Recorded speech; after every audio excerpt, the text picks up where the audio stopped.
Hello, fellow Movie Crusaders, and welcome to our special episode. It is the summer movie preview.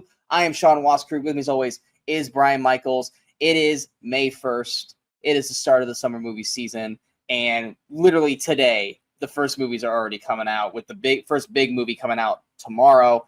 I will say this before we jump fully into it. Last summer, I felt like we were like, yeah, there's some good choices here. Like, this could be a fun summer, but it could also just be kind of blah, which is what it ended up being, was kind of a meh summer. I am excited for the potential of what we got this year. Not just for the big names, but there's some small movies that are being talked about, or movies that basically aren't like your Marvel, your DC and stuff, that I am generally excited for. And the stuff that I should be excited for, I'm not as excited. Are you kind of feeling the same way? Like, how are you feeling going into the summer? Well, I feel like there's a very small number, less than 10, that I'm like super like anticipating. But then there's a whole lot of stuff that could go either way. It's like I feel like I could love this movie or it could really disappoint me. And then there's a bunch of stuff which we don't know a whole lot about, again, besides like name and plot and cast and things like that.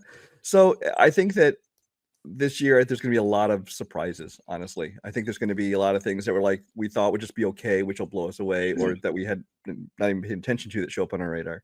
So it'll be fun to see what happens.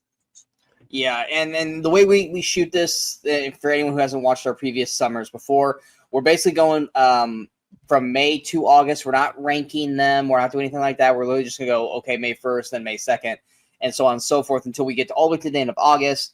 Then we'll briefly go over the ones we're the most anticipated for. And then we will go over our box office predictions for domestic, which Brian beat the shit out of me last year. Fuck you, Garfield.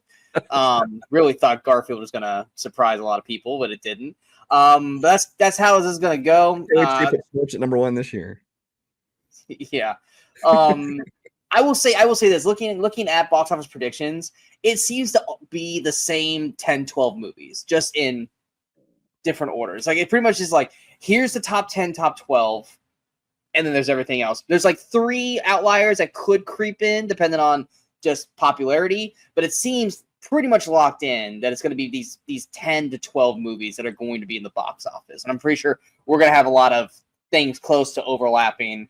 We could have another Top Gun Maverick situation happening this year where we undersold it, and then like right after we dropped it, we're like, fuck, we really should have went higher with that. But let's go ahead and get underway. Brian, take it away. You have the release schedule in front of you. Okay. The release schedule as we know it. And just to point out that a lot of times things on different sites have different dates. So things might move. Sean will catch me if he catches something I missed. So we'll go from there.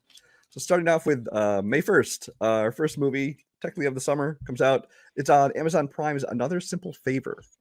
Obviously, the return of Blake Lively and Anna Kendrick. Henry Golding's back. Andrew Rannells is back. The entire cast is back, isn't it? Yeah, I think pretty much everybody's back. Yeah, this is a movie that I really enjoyed the first film. It's one of those things, like, I'm not sure how they do a sequel, especially since it's like she's attending her wedding over in Italy. It's like, why would she do that? They're like enemies, but apparently there's some sort of like blackmail involved or something. The new trailer kind of set that worry at ease for me. What are your feelings on that? A Simple Favor was one that I think I didn't watch for the first time until last year or the year prior. Because you always talked about it, and I was just like, okay. I mean, I like Anna Kendrick, Blake Lively's fine, but the movie didn't really hook me. And I think I finally watched it. Like I said, it was either last year or the year prior. And I thought it was Paul Feig fan than I am. What's that? It's weird because you're a way bigger Paul Feig fan than I am. You like? I'm not like, and then he's not a director that I actively go like searching for. Like, oh, yes, the new Paul Feig movie. It's just more like, oh, I like that movie. Oh, Paul Feig did that. Oh, okay, cool. Like, it's not like oh god, James Mangold, where I'm like, yeah. Even though I still haven't watched The Complete Unknown yet. But he's not one of my like favorite directors. He's just one I'm like, okay. Right. I'm kind of in the same boat with you. The sequel thing doesn't really hook me. It's not like something I'm really excited to see. It's one of those where it's like, yeah, it comes out tomorrow. It comes out today, actually, since we're dropping this on May 1st. I don't know if I'll get to it tomorrow or today. Yeah, I don't know. I'm sure I'm going to watch it, and I think it'll probably be good. It's just one of those movies where it's like, I'm not sure how they do the sequel, so I'm curious to see if they pull it off That and dropping it right on Prime. Not that we don't have good Prime movies, but when the first movie was theatrical and the second movie just dropped on streaming, it doesn't really like give me good vibes going into it, because it's like, if you're not willing to put this back in theaters, then why should I care about the It's sequel? very Like, strange to me because Amazon, MGM, now they do their thing, and it's like they put a lot of their movies in theaters first, which they didn't used to do. But it's like now they do, and then they don't put this one out with some of its biggest stars. So I never quite understand how they make the decision of what does and doesn't get a theatrical release. But whatever. yeah, so I'm not sure how I feel about it. I'm not like actively excited. I know Brian's definitely more excited than I am about it, but even then, that's like a 5 out of like 10 kind of thing, where I'm like a 3 out of 10 on it. Yeah. So next on Friday, May 2nd, although we know it'll probably open on Thursday, is Thunderbolts is the big one for that day.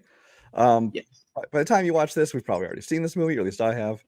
I'm definitely seeing it today. I'm definitely seeing it on Thursday, the 1st. So absolutely. So what'd you think of it, since you already saw it now? It was great. It was a huge disappointment. It was better than Captain America: Brave New World. That's not a high bar. It's a low bar, yeah. It's not a high bar. No. This is definitely one that each trailer I keep seeing, the more I'm getting excited by it. This is definitely one. If you had asked me, let's go even 6 months back. Hey, you excited for Thunderbolts? Not really. No. Like, I don't care about half the cast, because they're like B characters that are in movies that also weren't that great. And then you got Elena and Bucky and Red Guardian. And you also have oh god, what's Wyatt Russell's character? Fake Captain America. U.S. agent. U.S. agent. U.S. agent. So, which I mind, but I don't care about the rest. And it's like, but then that first trailer came out, and I'm like, okay, I'm feeling it. And then the next one came out, I'm like, okay, now this looks fun.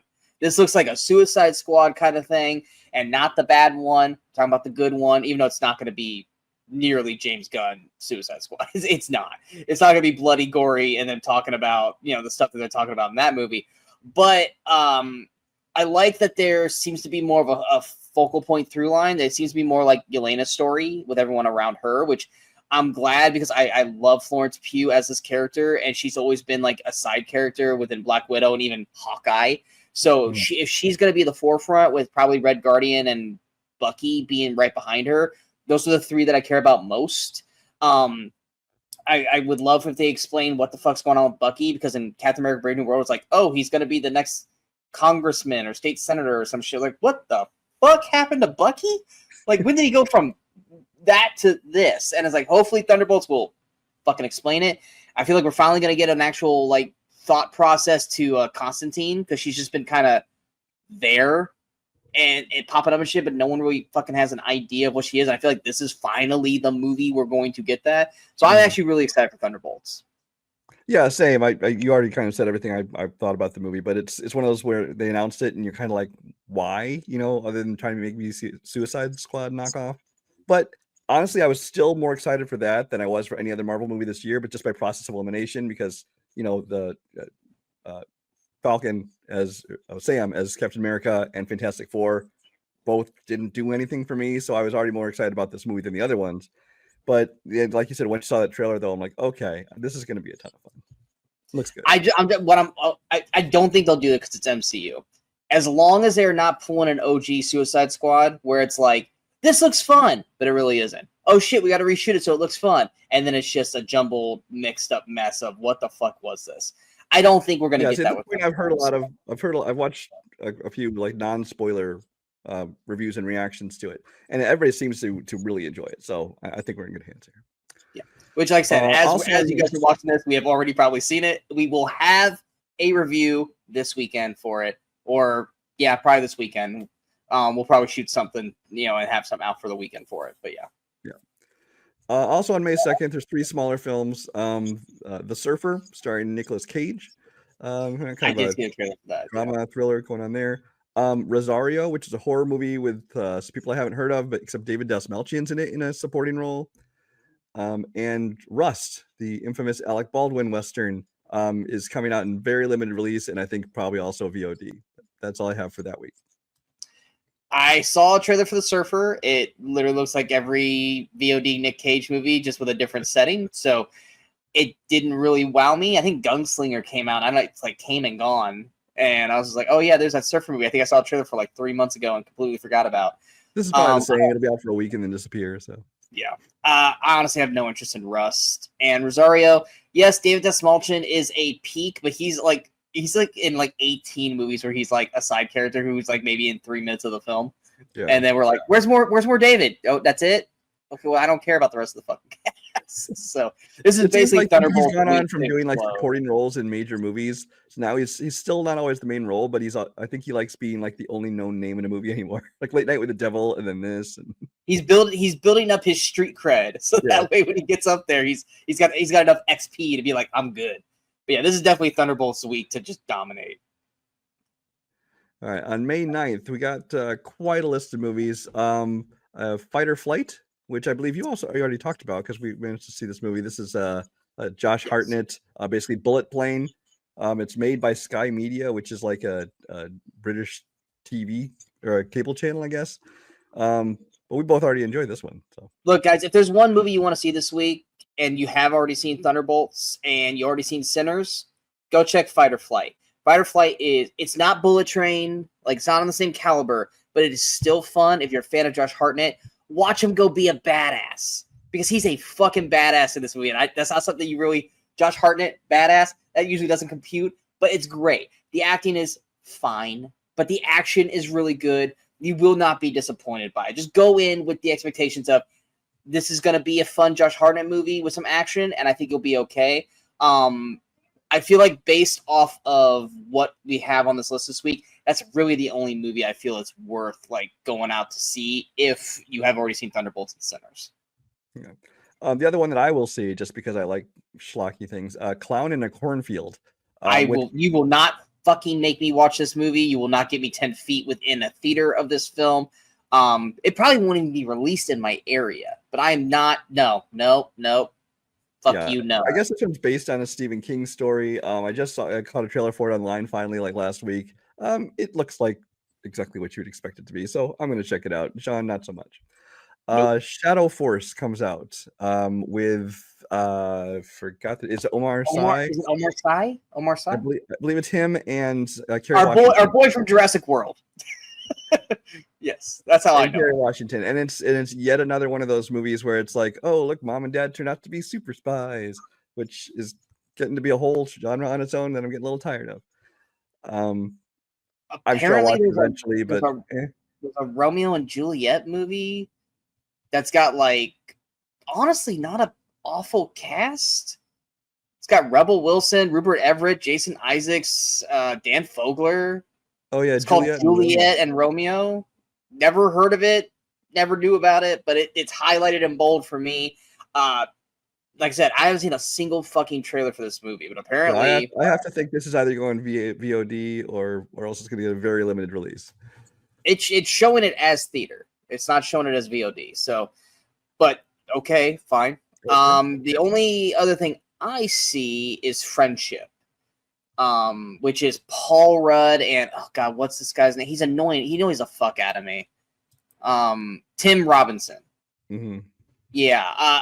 I just don't get the guy's humor. No, I get it. I get it. I just don't like it.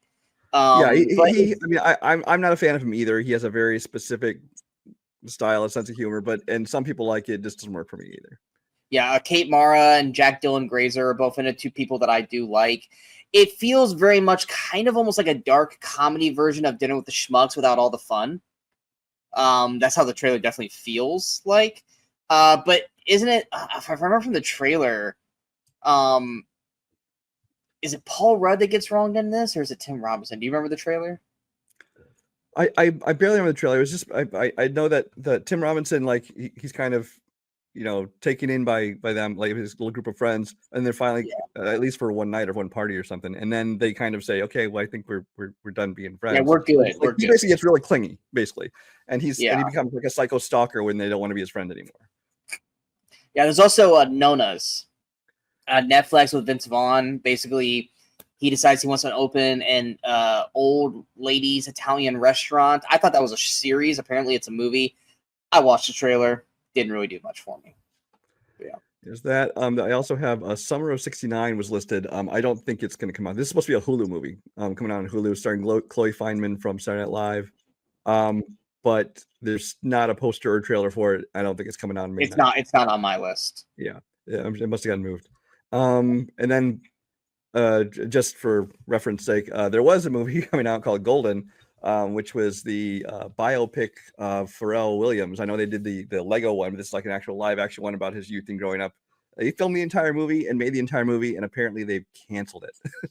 I don't know. So it got well, now Coyote and Acme is going to come out eventually. Well, yes. In this case, it was supposedly like the people who made it, like Pharrell and them, were like, yeah, it didn't turn out the way we wanted, so we're not releasing it supposedly. So just so you know, if you're waiting for that movie for the summer, not coming out. That's all I have for that week. You got anything else? Nope, that was it for all of me. I didn't even have Golden on my list. So May 16th, Final Destination Bloodlines. Final Destination is back. It's in IMAX. I liked the one trailer I saw. They've released like another trailer and a bunch of clips. I saw the actual story trailer for it, which was basically the one after the teaser. I'm intrigued by it.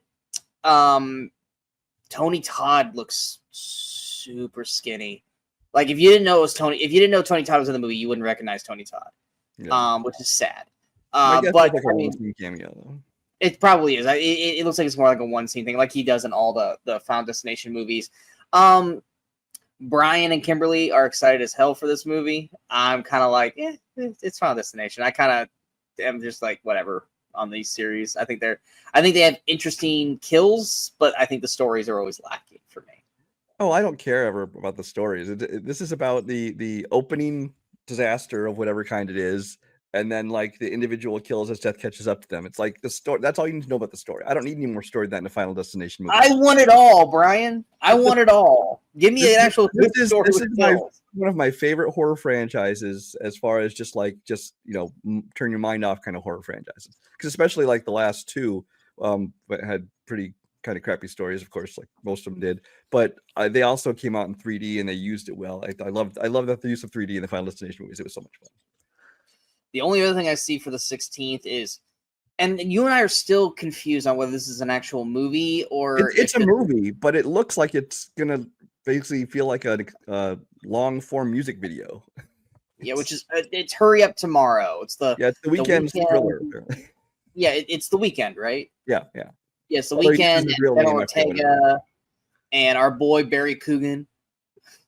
Not really. My boy. I was being sarcastic when I said that.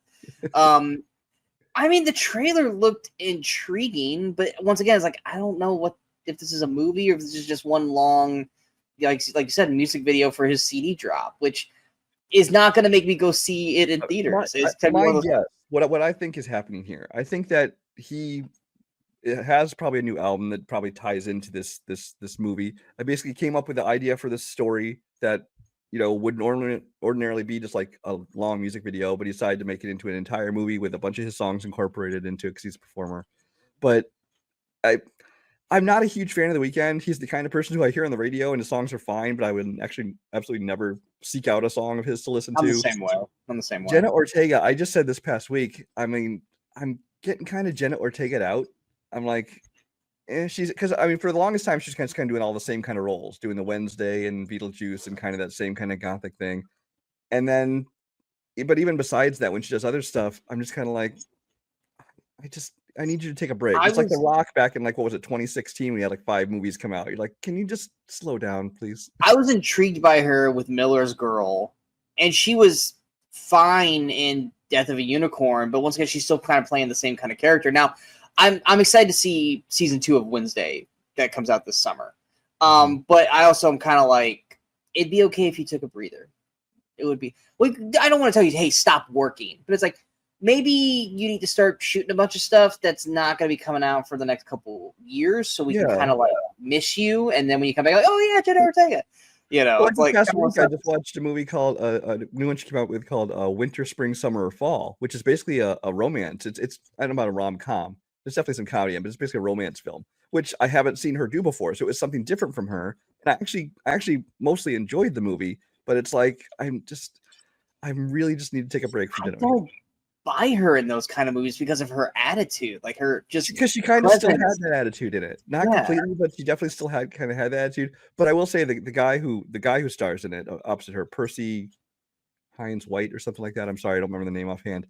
He's really good, so keep an eye on him. But Yeah, her aura and presence, I just don't buy her in a rom-com. Like, I was like, please love me. Like, no, it's just like, fuck you. I'm going on to my next thing. And oh yeah, I'm also gothic. Like, that's just kind of how she usually plays her shit. But did you have anything else from that week? I'm not seeing anything. In one place listed a movie about Teenage Mutant Ninja Turtles: The Rise of Leo, but I think that's just a TV thing from the Rise of. I think that's a Nickelodeon movie. Yeah. So nothing else really. On May 23rd, this I think is the first big summer, like, we got shit out. Yeah, we got not just in theaters but streaming as well. Yeah, I have two theaters and 2 streaming is what I have here. That's what I've got also. The big it's gonna be a busy weekend. The big showdown in theaters. Well, not really a showdown because one of them is going to win by a mile. Lilo and Stitch. I'm not a huge fan of the original Lilo and Stitch. I don't dislike it. It just never did much for me. Like everybody else seems to just love this movie. So of course Disney pumping out their live action remakes, which we've covered how I feel about those. But I will say Stitch. Yeah, Stitch. He's fucking adorable. He looks funny. I think this movie is going to make a shitload of money. Just maybe not anything for me. Yeah, I'm kind of like you. I'm not. I think I maybe have watched Lilo and Stitch one time. Stitch is a lot of fun. I can do Stitch's voice, and that's kind of the one thing where Stitch kind of stays in my wheelhouse because people are like, do the Stitch voice. I'm like, okay. And yeah, pretty much, yeah. You're a monkey, Derek. but I hope people got that reference. But so yeah, it's like I'll check it out at some point, but it's not something that I'm like, I have to see Lilo and Stitch. I will say Disney Plus. I will say he looks good. He Stitch looks good on camera. Like, I will say that he was one of those like, we'll see, but I'm like, he looks better to me. He looks better than the fucking Lion King. You know, and the little girl looks adorable, and I think it's probably a great translation for people who do love the movie. It's just like I said, just not for me. It's one of those that, like, I'm so busy, it's gonna be hard enough just to get out to the theaters in general. It might be one that I probably wait till Disney Plus, unless I just can find the time to go, and it might be something that maybe the kids want to go to. I'm like, all right, yeah, I guess we'll go see Lilo and Stitch. But the one that we both care about and we both want to see is Mission Impossible: The Final Reckoning. Brian and I are big Mission Impossible fans. Me probably more so, just by a smidge, but not by too much. I'm definitely going to be going back and rewatching every single one of them before we get to this one, the supposed final one. It definitely has that feel, like, especially the trailers they've put out, definitely have that feeling of like everything. They're bringing back a lot of people from earlier films, so it's like everything kind of coming together for it. And then, of course, the title, The Final Reckoning. But of course, we see how that worked for, like, Friday the 13th and stuff like that. So yes, but yeah, I'm definitely excited for this. I am trying to avoid trailers for this like the plague after the initial trailer, but I'm excited to see what they do with this. I feel I was one of the people that championed Dead Reckoning. I thought it was really good, and a lot of people are like, "Oh, it's of the time. It's prevalent. It's that shit's going on right now." Like, I don't why y'all get all bitchy about this all of a sudden. Like, it's still Mission fucking Impossible. Like, the only thing they fucked up in Dead Reckoning is that they supposedly potential. Well, it's not Fast and Furious. You pretty much when you die in this. But killing off Rebecca Ferguson was a huge fuck you. Not that we had much time to mourn her because there was Haley Atwell. Well, that's the thing is they keep bringing in these people we like. The problem is, of course, they keep then just fucking wasting them. Like, I'm still mad about Henry Cavill in Fallout. I wish that he had remained a good guy, so because he haven't anyone. I always wish he likes. They killed her off, but Palm Clemente, she supposedly survived the end of the movie. She's in this one. Because I saw her in the trailers. We thought she was going to die at the end, but apparently she didn't. I always was hoping that Michelle Monaghan was going to be bigger in these, and I'm glad she showed up in Fallout. But I mean, are we going to get her again? Who knows? I'm leaning probably towards that because I don't know if she's in the trailers or not.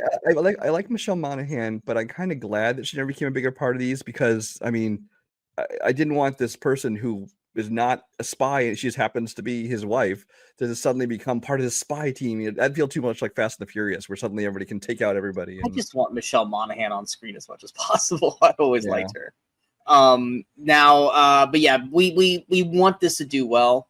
We want Fallout numbers for this, but it's up against Lilo and Stitch, and it's probably not. Going to the I think it'll streaming make side more of money things. than Dead Reckoning, though. Oh, I think so too. I just don't think it's not gonna come back with Lilo and Stitch. Oh, it's not going to compete with Lilo and Stitch. No, it's not. Going to the streaming side of things, we've got Fountain of Youth on Apple TV Plus. I just call it Apple TV. Fuck the plus. That is kind of like a newer, like National Treasure meets Uncharted meets Indiana Jones-esque kind of film. Yeah. From what I got, you got Natalie Portman, right? Natalie Portman, John Krasinski, and Isaac Gonzalez. Which love all three. And trailers haven't really. What's that? Oh yeah, Stanley Tucci. Yeah, love all four immensely. Love all four. Trailers haven't really done much for me, but you know what? If anything, that tempers my expectations, and then I either love it or go, yeah, this is what I half expected it to be. So I'm definitely gonna be checking that one out because I love all four of them. Yeah, I love those adventure kind of movies of this kind of subgenre of action. But I watched the trailer, and the trailer, like you said, didn't do a whole lot for me. It honestly looked like one of those trailers you see like in a movie. They have a movie like somebody's in the movies watching a movie, and it's like this kind of thing. It's like a bunch of random stars in this adventure. It kind of looks like one of those to me. And of course, it's Guy Ritchie, who Sean is only recently turning around on Guy Ritchie, or Guy Ritchie's making better movies for Sean. I guess it's more accurate. Yeah, Guy Ritchie's finally hitting my wheelhouse, and I'm starting to actually praise him. Never thought that would happen. He's also pumping out like 2 movies a year these days. It's crazy. But they're all working. Yeah, but they're working. This one, I like Sean. I like the cast. The trailers don't do much for me, but I think it'll be just kind of, mindless fun. Maybe not anything super memorable. Kind of like Uncharted was to me. It's like I actually very much enjoyed Uncharted, but it's not like, oh, I love it. It's kind of like, that was fun. Yeah. Still got to see The Gentleman. Still haven't watched that yet. Oh, so you should watch that. I want to. It's just there's other stuff I have to watch, and that just keeps going back down the burner. The other streaming film is Fear Street is back with Fear Street Prom Queen on Netflix. We were literally just talking about this before we jumped on the air. We probably should have just saved it for when we were on.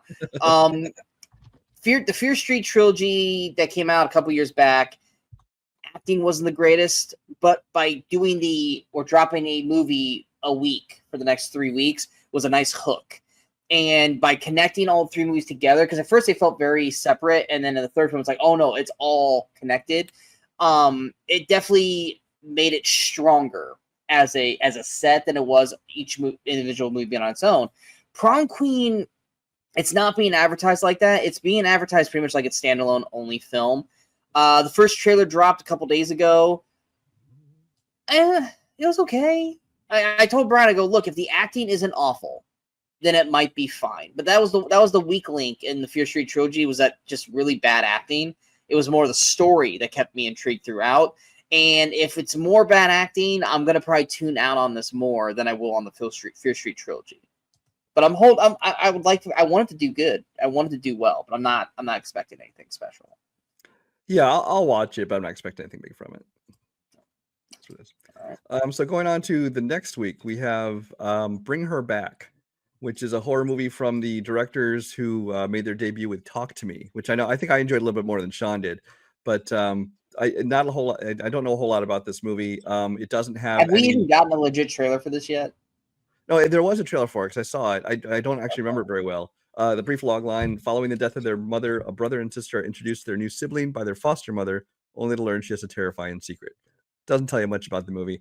The only name I even recognize in the cast is Sally Hawkins, who I'm guessing is the foster mother.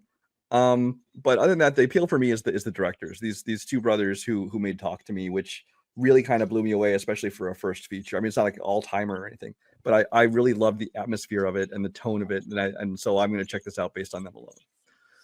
There's another horror movie that's we're going to talk about later. That the trailer is also from a director who did a horror movie in the last couple of years that everyone blew their fucking minds over, that I thought was okay but not great.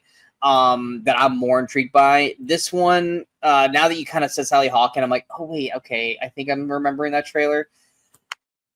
It's not something that I'm gonna be like, I have to go see this. It'll be one of those things that I'll catch. Yeah, I'll see it and I'll eventually. tell Sean whether or not he should watch it. So.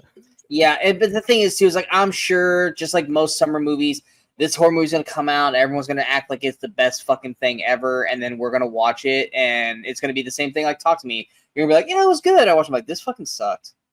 Like, this is not good. Like, it's got good parts to it, but the movie as a whole is not great, which is what I felt about with Talk to Me. So yeah, it doesn't really perk my interest up. Because Sean has a different movie this week that he's going to be in love with. So I don't know if I'm going to be in love with it, but it's definitely one that I'm more excited about, and that's Karate Kid Legends. Had there not been Cobra Kai, I wouldn't have given a flying fuck about this movie because I'm not a huge Karate Kid fan. This movie exists. Exactly. I'm not a big Karate Kid fan, but then Cobra Kai came out. And Cobra Kai made me re-fall in love with the Karate Kid franchise as a whole, except for the Hilary Swank one. That one's still garbage. But Karate Kid Legends is where they're combining the reboot with the original story.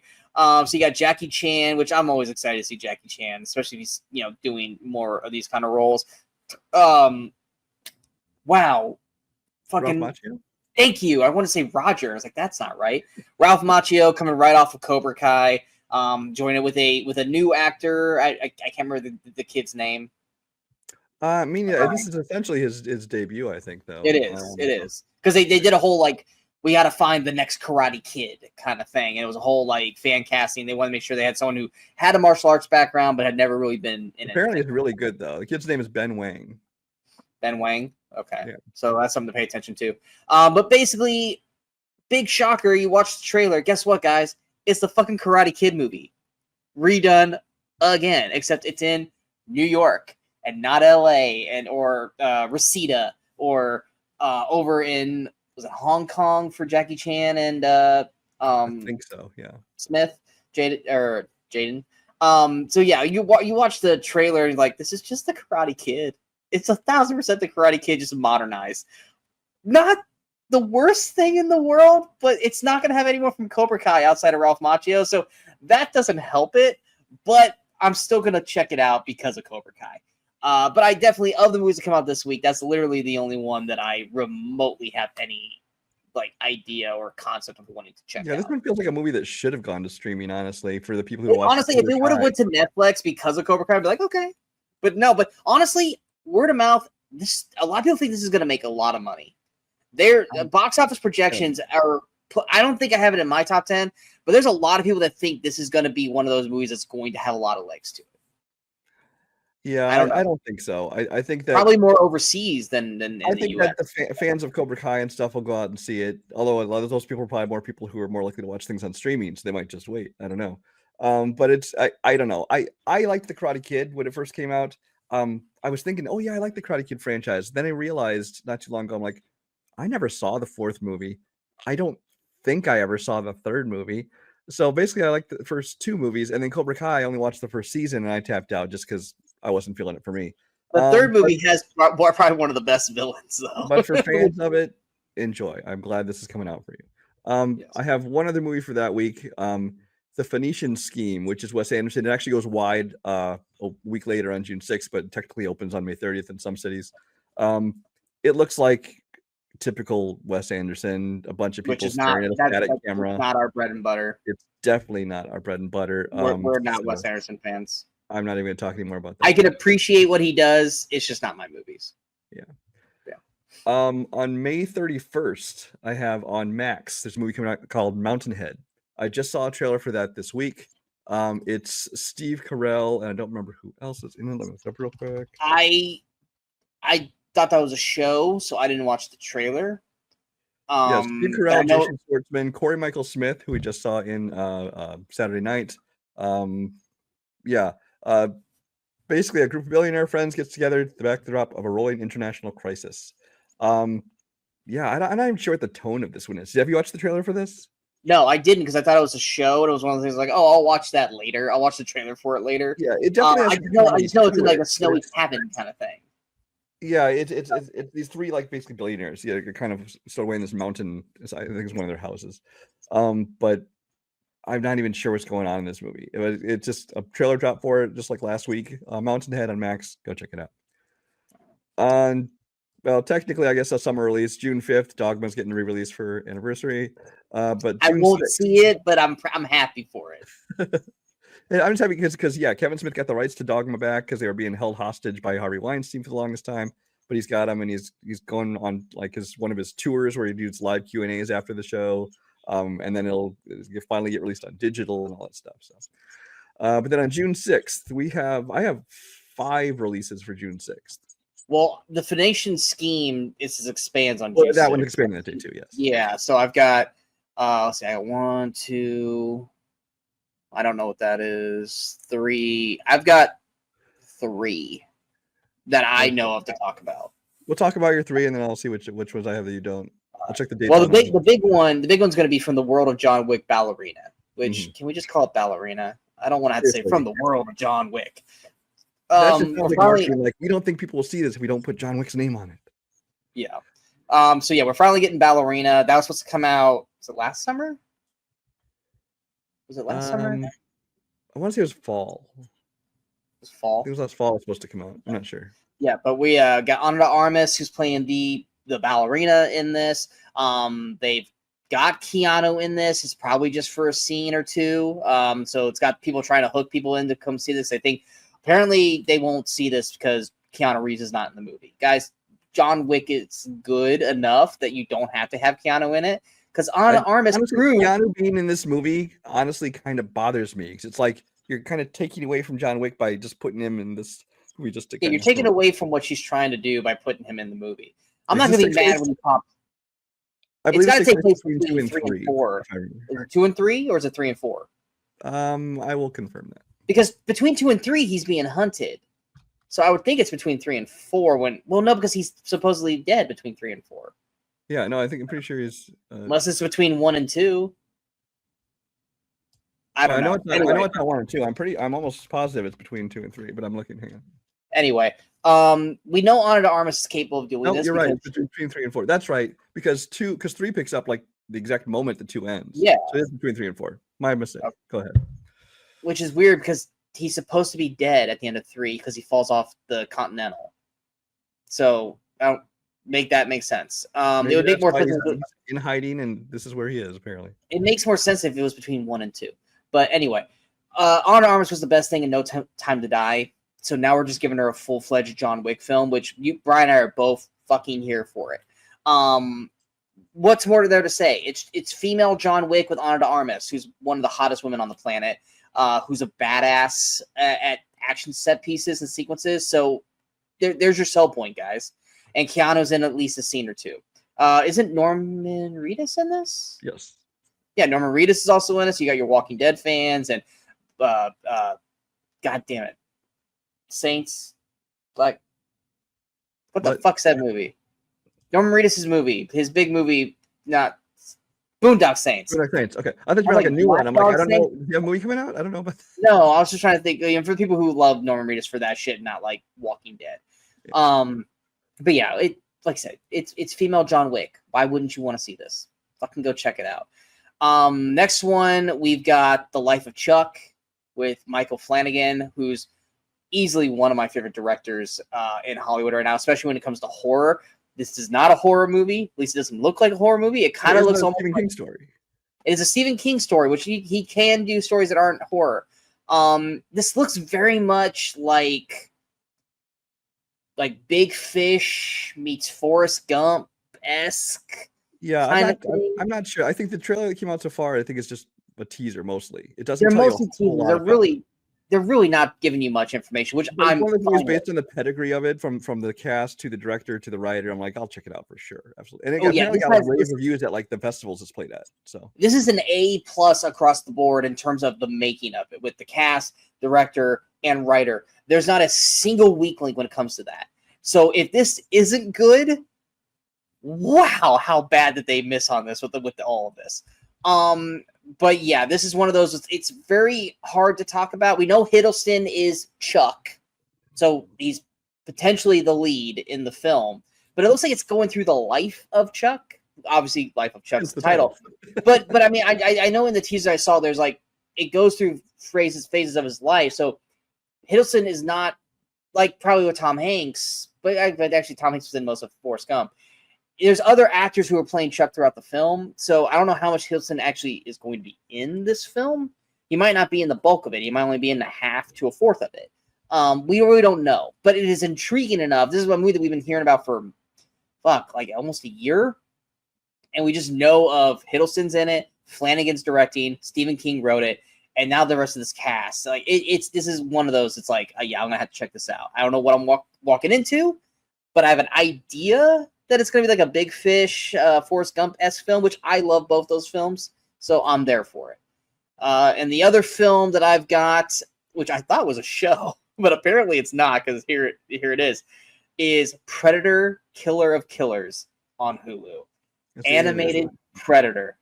This trailer looks fucking awesome. I thought it was a show, kind of like Jurassic Park did at Camp Crustacean. Although this is not a kid's show. No, it's not. And hopefully it's better than the Terminator Netflix anime show, which I was like trying to watch. Because it's not anime style, that automatically makes it better. So yeah, exactly. This trailer looked awesome. And I was gonna I watched it, I was gonna immediately send it to Brian. I was like, hey, he doesn't really care about animated films. So I didn't really talk to Brian about it, but I'm interested in what your thoughts are on this. Yeah, no, I don't know anything about it. Honestly, I don't remember a whole lot of the trailer. I just remember knowing there was an animated Predator movie coming out, and then this trailer popped up, and I watched it, and I like the style of it and stuff, and I saw that it was a, adult, animation. It wasn't trying to tone it down for kids or anything. So I'm absolutely intrigued. Can we please just acknowledge this real quick, that we're getting 2 Predator movies and an Alien TV show this year. And I'm so happy. As long as they're good. Which Badlands that's not the summer, is it? That's end of year? No, it's November. Yeah, Badlands trailer finally dropped. It looks good. This looks good. Alien Earth, we're just getting a bunch of teaser stuff for. But I'm excited that we're like, hey guys, we're finally getting back into the Alien Predator stuff, and I'm all here for it. I have 2 other movies for that day. One of them will probably be out for a week and then disappear, called The Ritual. It's a horror movie that says 2 priests, one in crisis in his faith and the other confronting a turbulent past, must overcome their differences to perform a risky exorcism. Because, there aren't enough exorcism movies out there. The only reason I'm interested in this one, Al Pacino's in it, but I don't care about him. Dan Stevens is the other priest, and I really like Dan Stevens. Yeah, other than that, it's mostly nobodies. Ashley Greene's in it. So yeah, that's a movie that will come and go and then go straight to streaming after that. Definitely did not know about that. The last one I had was I Don't Understand You. This is a comedy I didn't even hear of, and then it just dropped a trailer for it like last week. It's a comedy starring Andrew Rannells from like Book of Mormon, and also he's in like Simple Favor, and Nick Kroll. They're basically they're a couple. I don't know if they're married or not, but they're an American couple. They're visiting Italy on this vacation. Basically, they end up accidentally killing someone, and then things just snowball from there, and it becomes this comedy of errors. When I looked at the synopsis, I was not all interested in it, but then I saw the trailer, and it actually looks pretty funny. So I'm intrigued by this one. I'll check it out. Amanda Seyfried is also in this. I am a huge fan of Andrew Rannells. I want this guy. He's basically gay Ryan Reynolds to me. I can see that. Yeah. I love this dude, and I want him to be good in everything. He's going to be in A Simple Favor too, because he's like the gay best friend. Mm-hmm. He's great in Invincible. I love this dude. I want him to get so big. He's one of my like dark horse, like this guy. Like if you don't love this guy, I don't know what to tell you. And then Nick Kroll. It's fucking Nick Kroll. I did not know this movie existed, so this is definitely going to pop up on my potential watch list. This is a movie I have my eye on for. I think this has I'm not going to say it is because I have to see the movie first. It has the potential to be one of my most pleasant surprises of the summer. Oh, it definitely could be, because no one's going to know what the hell it is. This might be one of those that at the end of the year we're like, hey, check this movie out. I don't know what it is. Well, we're telling you to check it out anyway. So on June 12th, just dropped a trailer today as we're about to film this. Deep Cover. This is a comedy directed by Colin Trevorrow, starring Bryce Dallas Howard, Orlando Bloom, the little Weasley bitch from Ted Lasso. I don't remember his name. The little Weasley bitch. Nick Muhammad is the actor's name. Well, he'll always be a little Weasley bitch. The little Weasley bitch. Basically, it's these 3 improv comics get recruited to help with this undercover operation, and it becomes this action comedy from there. Sean Bean is in it as like the government or the detective that recruits them. This one, I didn't even know this movie existed, so I was trying to make my list for summer and saw this title, and then I was like, okay, I got to see what that is. And then, like I said, the trailer dropped today, as you know, before we film this, and it looks entertaining. I think this is smart. They went to streaming on this. This was not ever going to make any money, but it looks like it could be fun. The Weasley bitch is Nate, by the way, in Ted Lasso. Yeah, I saw this trailer today. Orlando Bloom looks like he's going to be a fucking riot in this film, in that trailer. Like, he looks like he's having so much fun in this movie. And Nick Muhammad, he was fantastic in Ted Lasso, so I'm so happy to see him do a movie. And Bryce Dallas Howard, I enjoy it for the most part. Sean Bean's also Sean Bean. But yeah, the concept of this looks enjoyable. Yes, it's on Prime. Doesn't mean it's not going to be good by any means, but Orlando Bloom in the trailers kind of was my selling point. I was like, oh yeah, happy that these 2 people are in it. And then his portrayal in the trailer goes, okay, I got to check this out. This looks like it's funny. When they first showed Orlando Bloom, I'm like, wait, is that Luke Evans? I'm like, oh wait, no, it's Orlando Bloom. Yes. Next, we got another one of the bigger films of the year. Once again, it's a reenactment of an animated film. On June 13th, we have How to Train Your Dragon. This looks, at least from the trailers, a shot-for-shot remake. I know that pisses Brian off because he wants some, originality to it. I love the first 2 How to Train Your Dragons. I think the third one's just okay. I am really liking what I'm seeing from this. I think the dragons look great. I love that they still gave them kind of more of their animated look. They didn't just like go, oh, let's make it look like a dragon from Game of Thrones. Like, no, Toothless looks like fucking Toothless, much like how Stitch looks like Stitch and Lilo and Stitch. Like, no, we're going to make them look real, but we're going to still make sure that they look like the animated film, which I appreciate. The actual like live cast, Gerard Butler is coming back to play his actual character, which we're both excited for that. Mason Thames, I know you didn't really care for the one movie he's big for.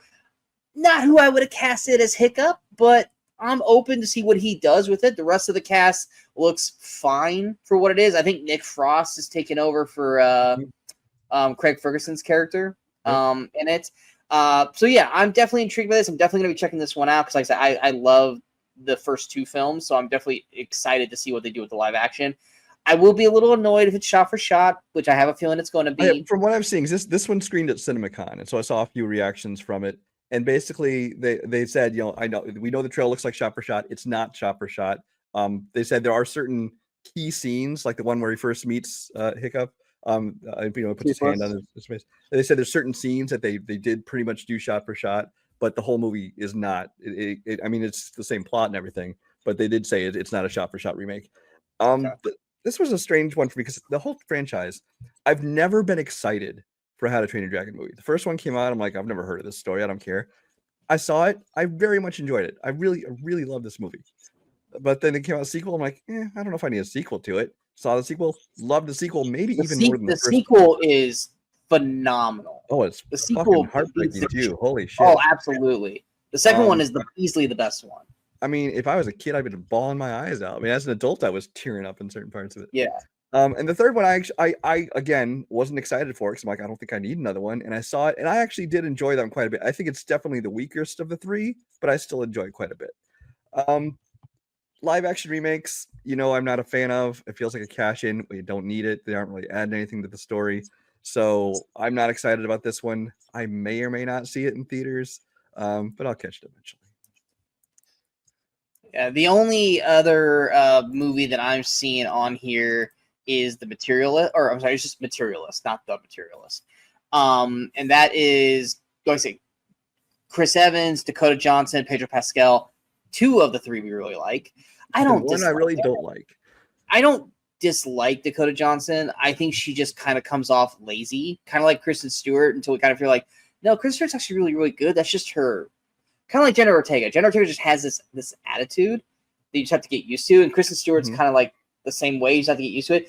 I think we just kind of have to get used to Dakota Johnson because that's like her attitude. The problem is that she's nowhere near the caliber of actor or Yeah, actress I just as don't those think she's a two. very good actress. People really mocked her, especially like with Madam Web, and especially like in that one line in the trailer in Madam Web. People have loved to Awful make fun of her wooden, flat acting. But I've been like, that's not new, people. That's every role I've ever seen her in. So I don't know. I thought she was fine in Peanut Butter Falcon. I thought she was good in that. She was She's got a serviceable, small but part. again, her acting was just kind of very flat. But yeah, this is basically kind of like she's a matchmaker, and she's one of those that's like kind of like Hitch. She's a matchmaker who doesn't find love, and then she gets caught up in this love triangle with Chris Evans and Pedro Pascal. Like I said, not a big fan of Dakota Johnson, but having those two with her in this, I'm intrigued by this, and I'm willing to check this out. Just because those two are going to be on this, because exactly. like I said, right now I would have no interest in it if you just talked about Dakota Johnson movie, but the trailer I saw and those two in it, it's enough to make me check it out and hopefully be able to overlook her. Pedro right now, it can't miss. I mean, everything he hits is a hit, and Chris Evans is fucking Chris Evans. And everything hits him is a hit. So yes, I don't think there's anything else that week. I have one Apple movie, Echo Valley, which is a drama thriller starring Julianne Moore, Sydney Sweeney, and Donald Gleason. Kate lives a secluded life until her troubled daughter shows up, frightened and covered in someone else's blood. As Kate unravels the shocking truth, she learns just how far a mother will go to try to save her child. Julianne Moore is a good actress, but she makes a lot of movies I don't care about. Sydney Sweeney is not a good actress. Less said about her, the better. Donald Gleason I like. But it's an Apple movie. This is the kind of thing I'll check it out if I hear great things about it. Otherwise, I don't even know. I agree with everything that you just said. So yeah, okay. Moving on to June 20th, we have two very similar movies. There's 28 Years Later. Obviously, the third. I feel like this is a setup for a joke, and I'm so excited to hear what the setup is. Oh, I thought it was just making a joke about how not similar they are. 28 Years Later, again, a sequel I didn't need. The first two movies I saw, I think I liked them both. I don't think I ever saw the second one. I barely remember them. I remember Jeremy Renner's in, and a couple other people I forgot were in the movie. But I looked at the cast, I'm like, holy shit, Idris Elba's in it apparently. That's the other one. Yeah, Idris Elba. But yeah. I thought it was fine. They're making this one. I will say the trailers for this have been phenomenal. They create a certain atmosphere to it. I don't know if the movie will intrigue me as much, but at least the trailers have me excited to see this. Didn't they say that this is going to be the first of They're making a whole trilogy of films, yeah. So is it going to be 28 decades later? Like what I don't know, or maybe 28. Thing is, because it's 28 years later, I think it's probably just the whole trilogy. I think takes place. I think next one's called like 28 Years Later, The Bone Temple, or something like that. Okay, so they're staying in this time. Okay, yeah, this is always been like 28 days in this time period. So they're all gonna have. I know Aaron Taylor Johnson is one of the main leads. That's the main thing that has me excited for this film. Yeah. But like I said, it looks good, so I'll check it out. Yeah, I'll have to rewatch the first two before I see this because I vaguely remember the first one, and I don't recall seeing the second one. And if I do, I remember it being like a little bit more military leaning, because like Jeremy Renner like hearing that makes me feel like I did see it, but not enough that I can't. I see flashes in my head. I could not tell you one plot point of the movie or anything. No. Yeah, I couldn't tell you at all what happened in the movie. I thought you were going with the joke of there's two movies that are similar, 28 Years Later, and then Bright Heart, which are both movies about dead people that we don't care about. That's what I thought you were going with the joke there. Bright Heart, it's a Rebel Wilson comedy, I'm assuming. It looks like is it supposed to be Die Hard with a bride? I don't know. I haven't seen a trailer for it yet. I think I just saw something about it last week. I'm trying to remember what it is. Let me look this up real quick. But it's got Rebel Wilson and Rebel Wilson. I was out, so. Yeah. I don't. Her the co-star from. But here's the one thing. I know this isn't a sell point for you. The director, Simon West, who did Con Air. So maybe I'm really not holding out any hope at this at all. But yeah, that might have been a plus for me if I hadn't, if it didn't have Rebel Wilson. But I really, really don't like Rebel Wilson. Yeah, it says when a mercenary group takes a lavish wedding hostage, they have no idea what they're in for, as the maid of honor is actually a secret agent ready to rain hellfire upon anyone who would ruin her best friend's wedding. It's going to be Rebel Wilson being Rebel Wilson, which is not a good thing. So it does have a decent cast around her. I say decent because it's people that I like, but they aren't big. Yeah, Anna Camp, Anna Klumsky. I don't know how you say her name. My Girl. Isn't that My Girl? Yes. Yeah. Divine Joy Randolph. You know, we loved her in what was it that she won the Oscar for? The Holdovers. Yeah, she was great in that. Stephen Dorff is in it, and also Justin Hartley. I like Justin Hartley. So, like I said, solid cast around her, but it's all about how much levels of Rebel Wilson can we handle. Yeah, and the vibe gave me a Shotgun Wedding, which wasn't good either. So yeah, Shotgun Wedding wasn't great. And then the only thing I've got is Pixar's Elio. Elio, yeah, that's the one I was saying. Elio. Exactly the same as 28 Years Later. It was a joke. Yes. But yeah. I'll go first just because I have nothing to say about this movie. I don't even think I've watched the trailer for it because I just have no interest in it. I'm not pretty sure the first trailer came out like 2 years ago. Yeah, and I never watched it. Or if I did, I forgot about it. It's just I have no interest in most Pixar movies, and this is not anything different.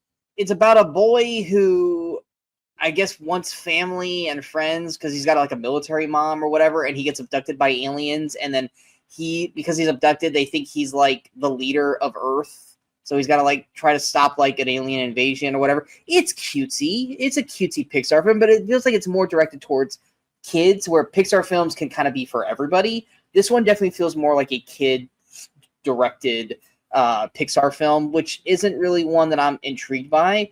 But it doesn't mean I won't check it out at some point. But it's definitely probably one of the least, probably since what was it? Was it Luca with the boys in the bicycle? Yeah.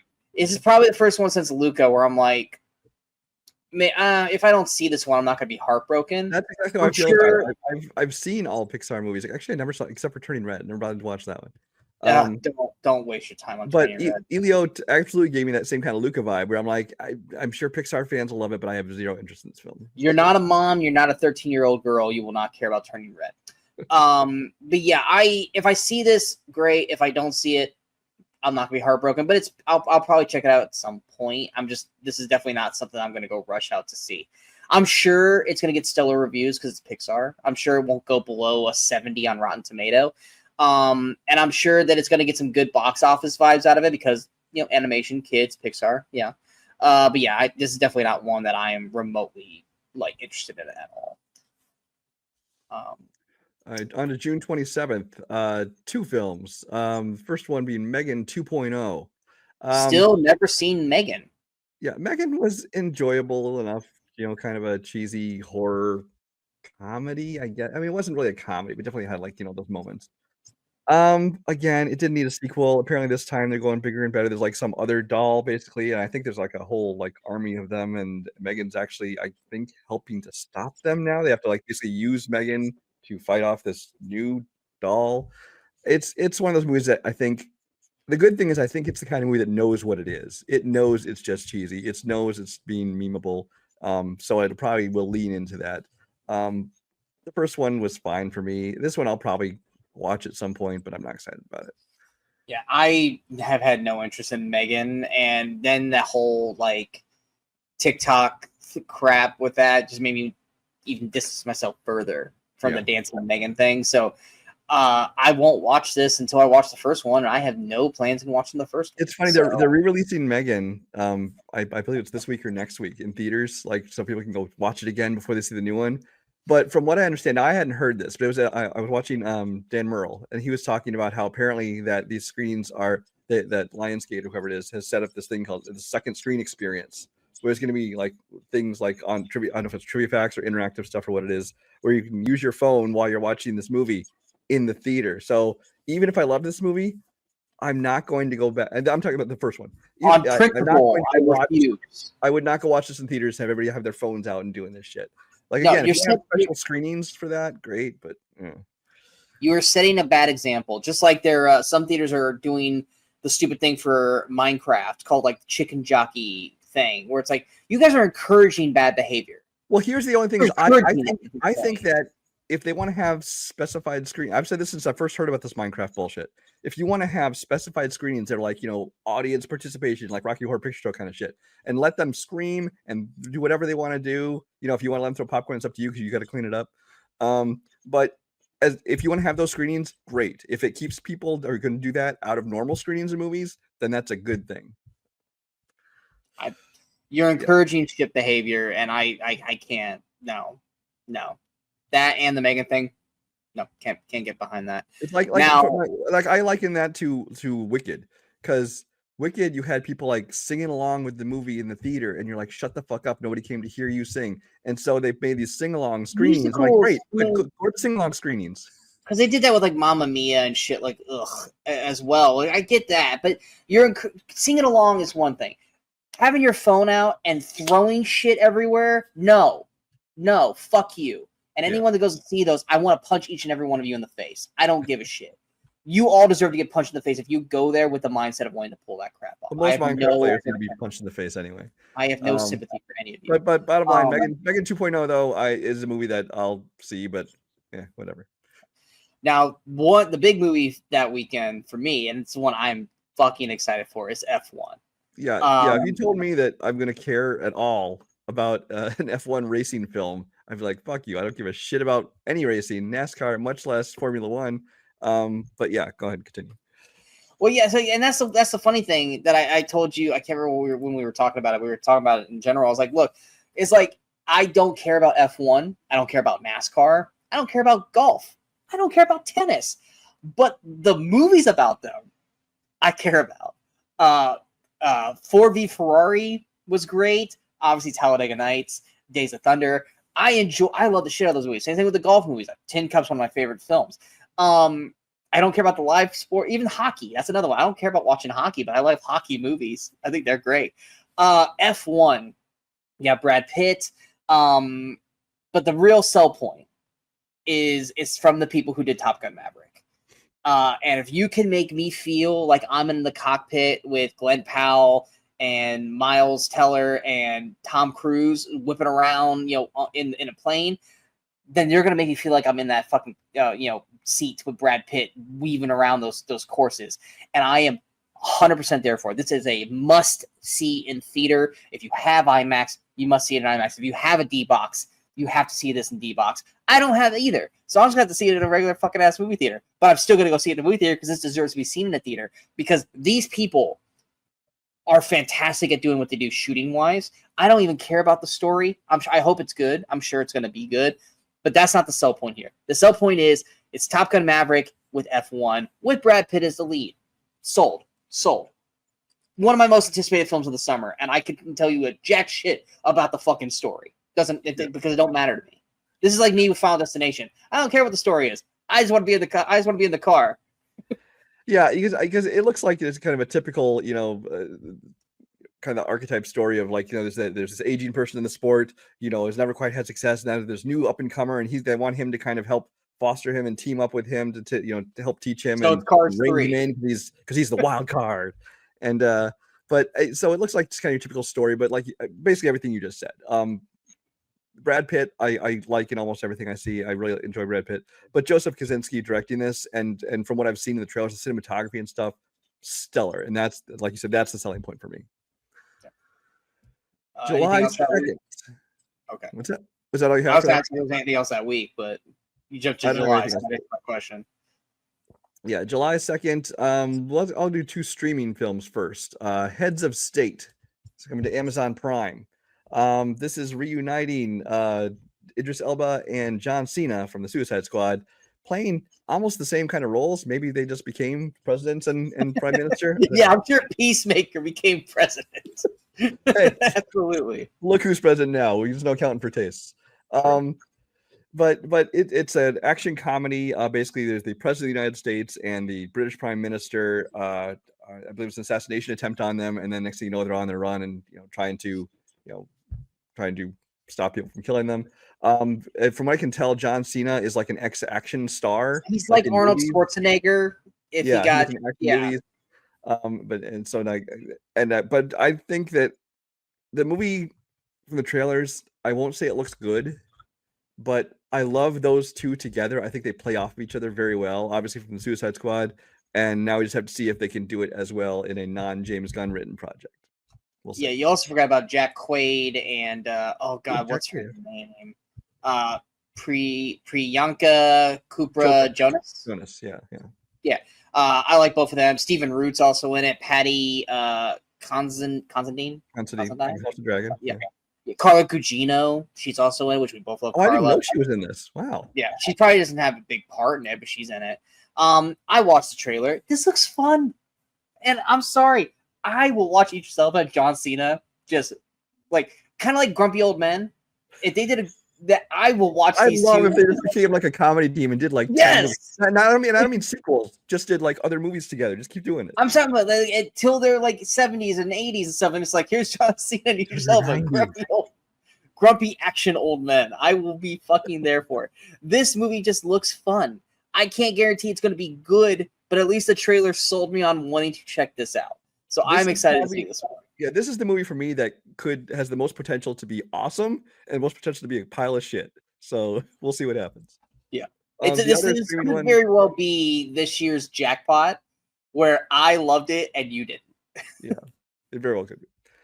Which was also an Amazon Prime movie, I think. And it was also John Cena. Over on Netflix, we have The Old Guard 2 is supposed to come out on July 2nd. Now, we don't have a trailer or anything for it yet, but there's that Netflix Tudum event is on May 31st. So I'm guessing that's when we'll get our first probably look at this movie.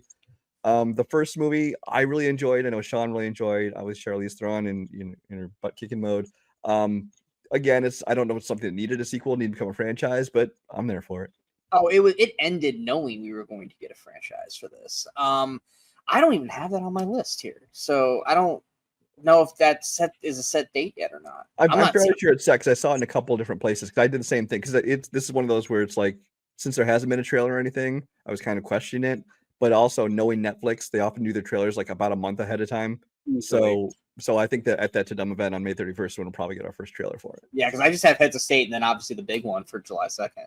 Yeah. But yeah, Old Guard 2, obviously I'll be checking it out. I'll have to rewatch Old Guard because I don't remember much about it, honestly. I don't remember much about it now anymore. I remember like there's the gay guys because you're like, oh, this is like a long romantic story for them. And then they just recruited in, like the main. Yeah, character. And then they're like Chiwetel Ejiofor is like hunting them down. Like that's the only thing I can't remember much else from it. Obviously the big movie coming out.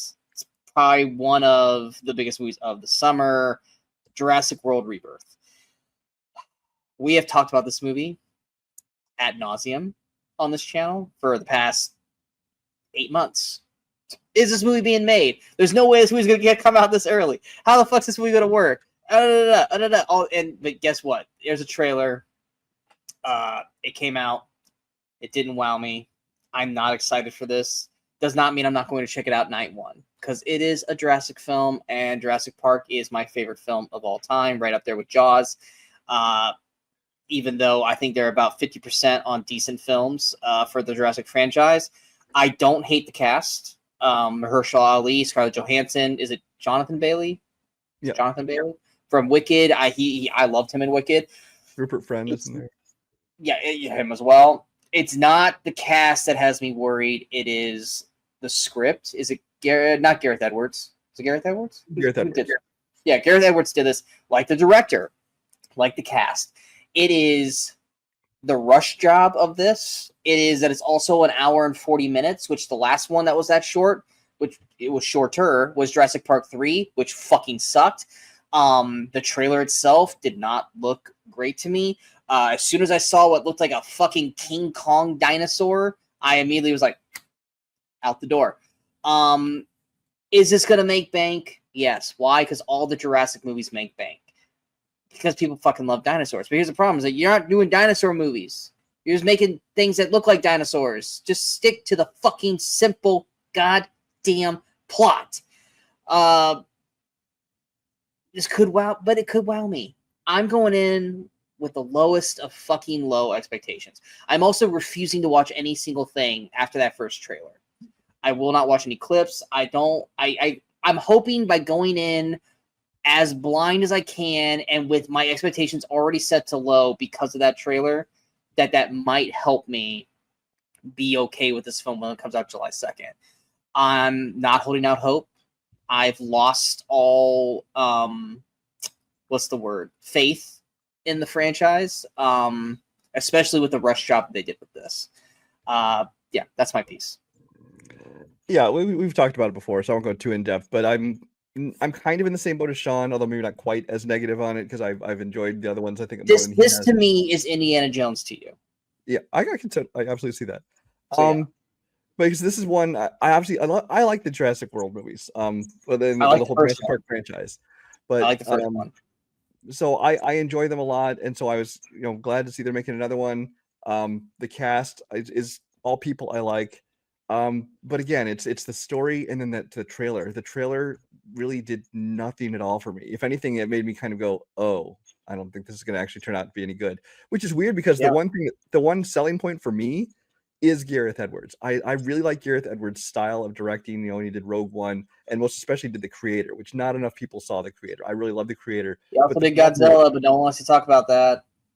And except me, because yeah. I think Godzilla was great.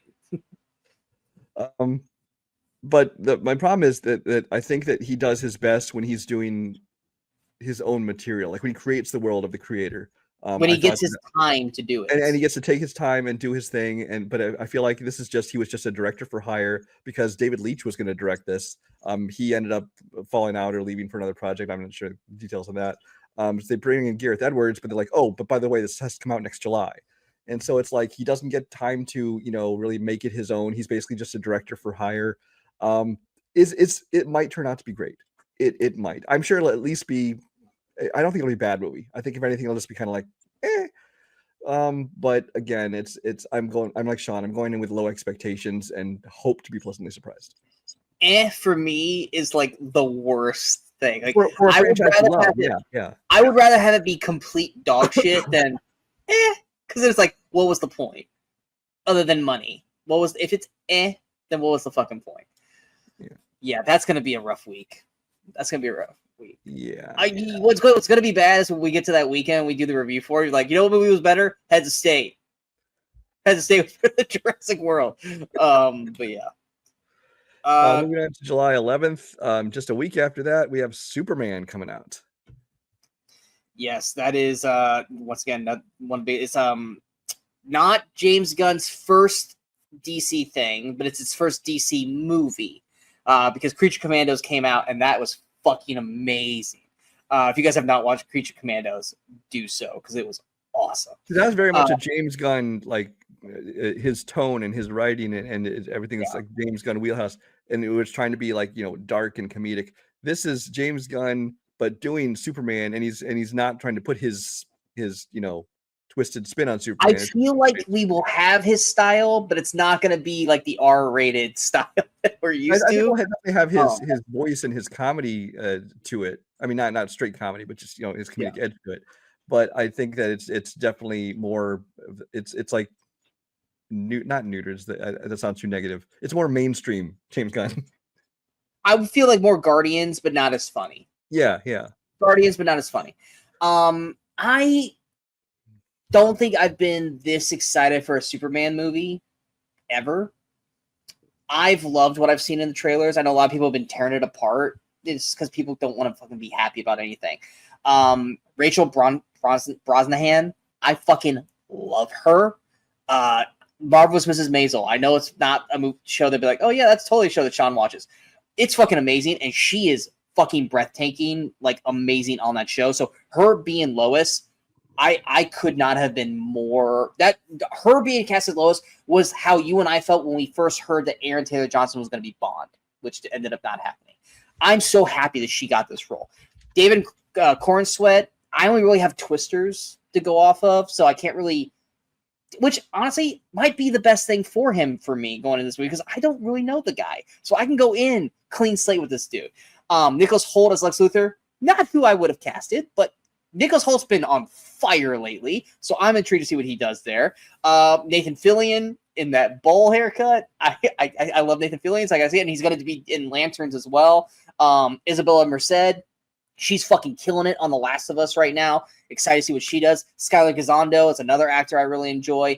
Alan Tudyk, obviously, he's going to be voicing in this movie as well. I am legitimately excited to see where this goes. I think a lot of people are going to be super fucking critical of this movie. I am just excited to see what James Gunn does with this. So I am open as hell to see what we do with this. And I'm excited to see this film. Yeah, I'm going to see it mostly because of James Gunn. I mean, Superman movies are very, very hit and miss for me. They are for me too. But, I like James Gunn. I like the whole cast. The trailer, looked good. Looks like he found the right tone for it. So we'll see what happens. Also that week, I have two small films coming out. One of them being Animal Farm, which is directed by Andy Serkis. He's been working on this forever. It's like it's like live action, quote unquote. It's like, Lion King style live action, where it basically looks real. Bunch of talking animals based on the classic novel.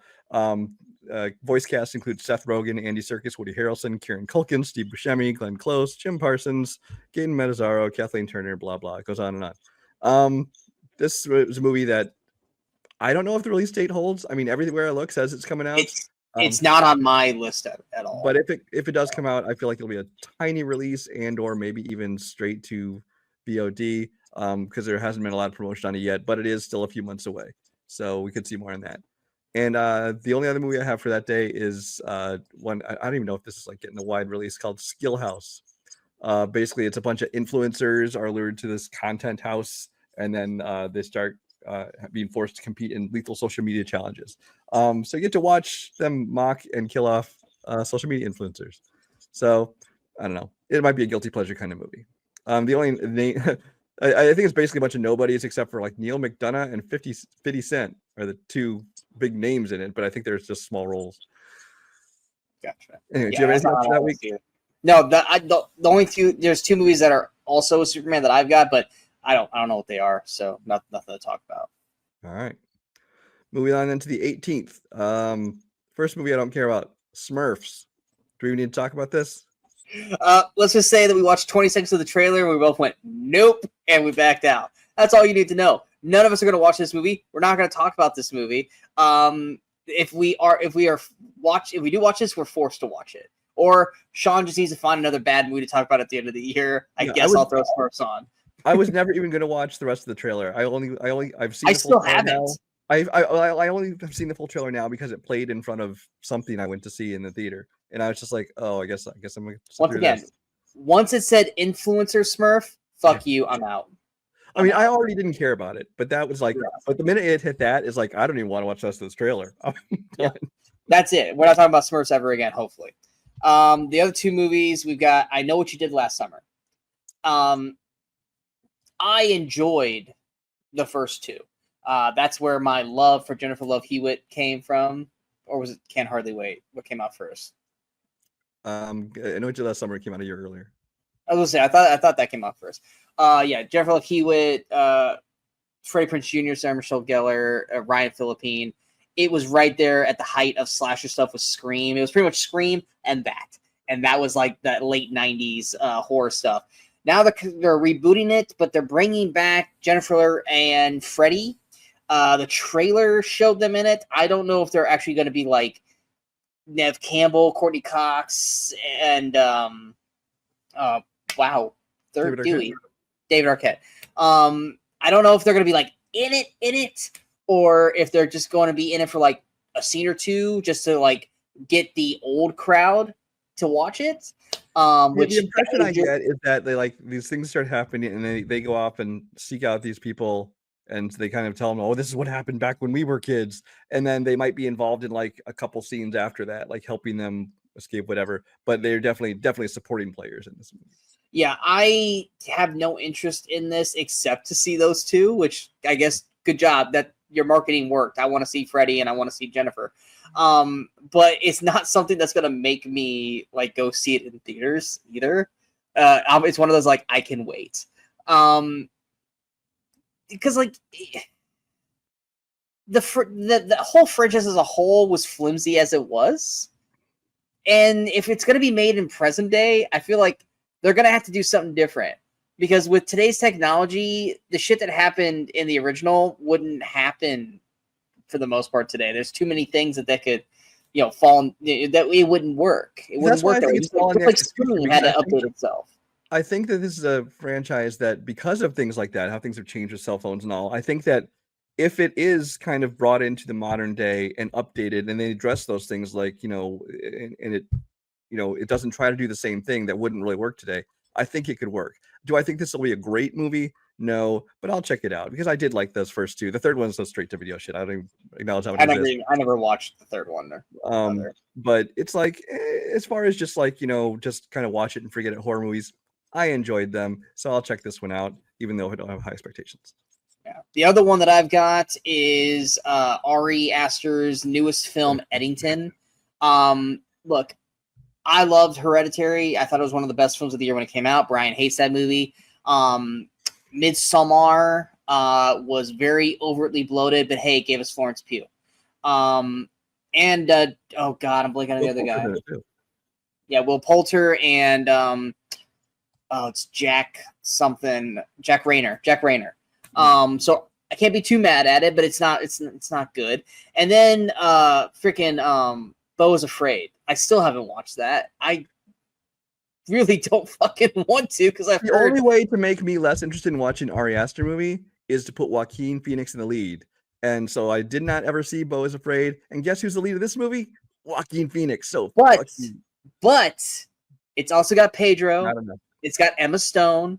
So it's got two other leads in there. Austin Butler also.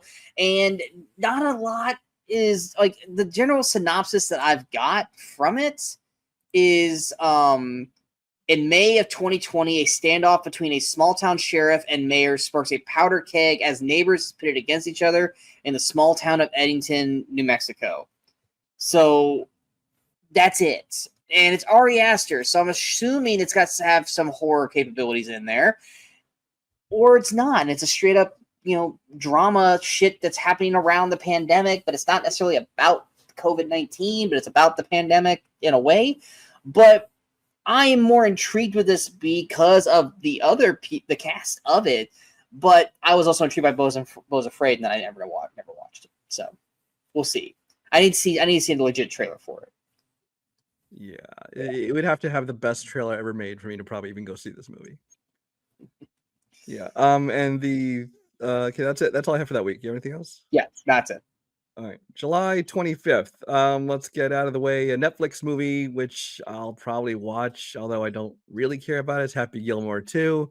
The first one, I think, is actually one of the more tolerable early Adam Sandler movies, but I also think it is one of all of his early movies are really super overrated. I think that Adam Sandler's shtick gets old really fast. I'll check it out, though, because it's free on Netflix. So. I'm not saying I'm excited, but I've never been more, like, outside of Hustle, which was fantastic, and everyone should check that out because it's Adam Sandler doing a basketball movie, and he's fantastic in it. I've never been more on a ready for a day one watch than Happy Gilmore 2, because I love Happy Gilmore. I loved that movie. That and Billy Madison are at two of Adam Sandler's best, if not his best two films. Granted, it was his early films, which is why I think they worked. I think every after that was either good or overrated. And yes, Wedding Singer is great too. I'm not knocking Wedding Singer. But yeah, I'm definitely intrigued by Happy Gilmore 2, and I'm also, once again, avoiding trailers like the plague. Not that they really have dropped a tease, but they haven't really dropped a trailer for it yet because it's April, and that comes out at the end of July. Again, I think you'll see a full trailer at that May 31st event. Yeah, but I'm not going to watch it because I don't want to see the jokes. I don't want to see anything. I just know Happy's going back. I don't know if he was still golfing or if he retired. It seems like he retired and now he's going back into golfing. The only thing that matters is that one of the best 90s villains is back, and that's Shooter McGavin. And that's all I really care about is that we got Shooter McGavin back. So I'm all for checking this out. I am fully expected to be disappointed and hate this fucking movie because Adam Sandler comedies are not what they used to be. But I'm gonna definitely check out Happy Gilmore 2. This feels like a paycheck for Adam Sandler, but it might be funny. I think it feels more like look, Adam, we know you've been doing Netflix movies and they're just not getting the viewers that we're expecting. can you do something like Billy Madison or Happy Gilmore to get the viewer count up? Yeah, sure, I'll do a Happy Gilmore 2. I feel like that's what that is that he's like, yeah. Um, the big release for that day, obviously, speaking of things I'm not super excited for, honestly, Fantastic Four. Fantastic Four is coming out. The cast there's some people I like in it, but nobody that makes me go, "Ooh, I'm gonna love this movie." I think that the trailer made me less interested in it because that whole 60s futuristic aesthetic, it's kind of silly to me.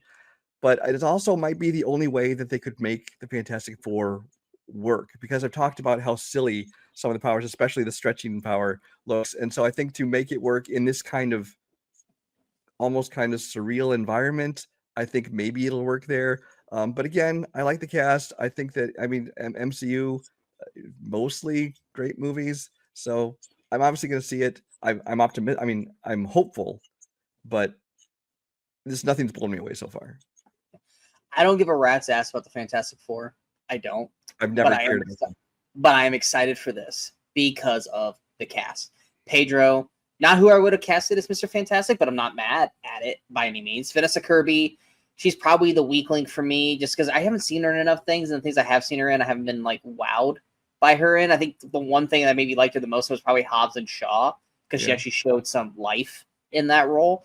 Whereas like Mission Impossible, she was just kind of like, yeah, you're there, but there's Rebecca Ferguson, and I'm more intrigued by that. Right. Joseph Quinn as Human Torch, I think is perfect casting. Evan Moss, I never can say his fucking, is it Backrack? I don't know. Backrack. I love that actor. Anyone who's watched The Bear, I mean, he's phenomenal. He was also in an episode of Andor. And then, of course, anyone who watched John Bernthal's The Punisher, he was like his guy in the chair. He's a phenomenal actor. So him as the Thing, I would have loved him in a role where he wasn't CGI'd for 90% of the film, because I think he's a phenomenal presence on screen, and him basically being CGI Thing, I think was kind of sucks, but at least he's in the MCU again.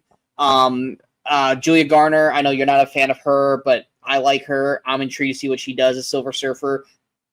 I know Silver Surfer's supposed to be a man. Even she said that when she got offered, she goes, isn't that a man role? But she's like, okay, I'll do it. She's a phenomenal actress. It's a different Silver Surfer. There are multiple. There is. There's a female one in the comics, which actually I think but most people won't look that up and understand that. They just they gender swapped it. Exactly. Also, you got Paul Walter Hauser, John Malkovich, Natasha Lyonne.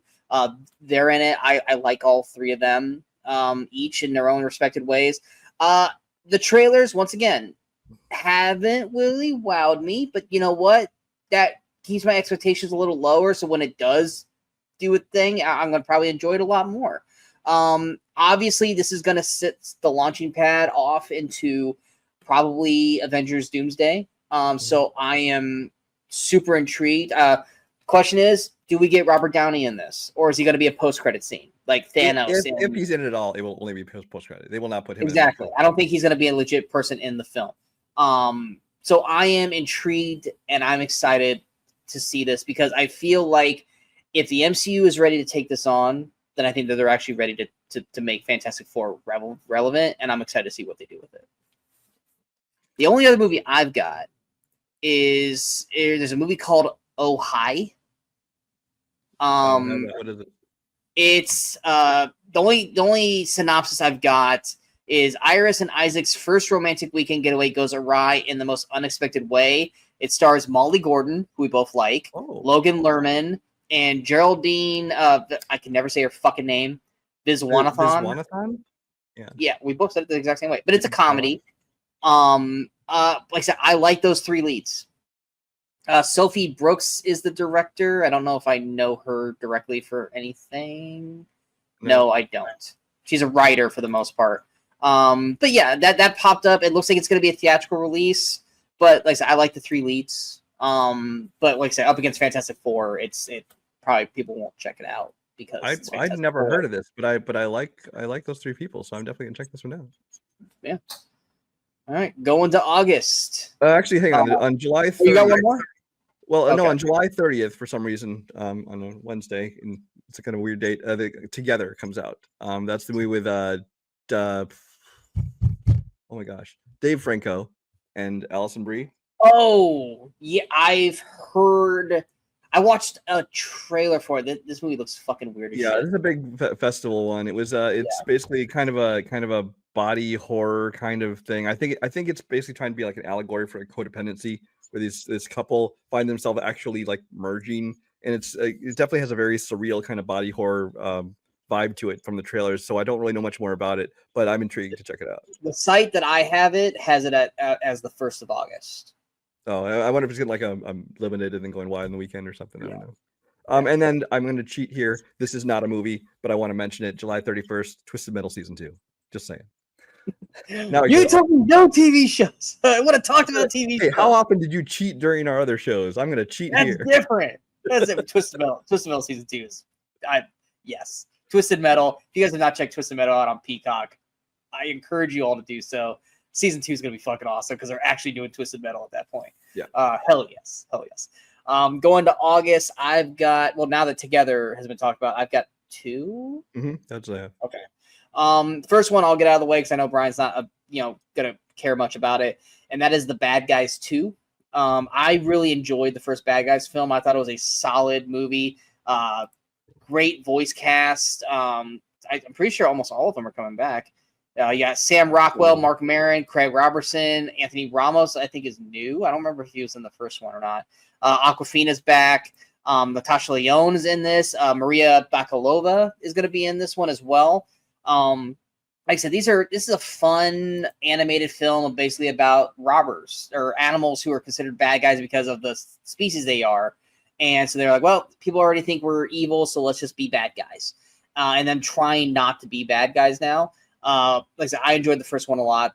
They've done like specials, like Halloween specials and crap like that, and they were fine. But I'm excited to see what they do with an actual like sequel to this. Yeah, I like the voice cast of the first one. I for some reason just never got around to watching it. It was kind of like it didn't really jump out at me, so I was like, I'll watch it eventually.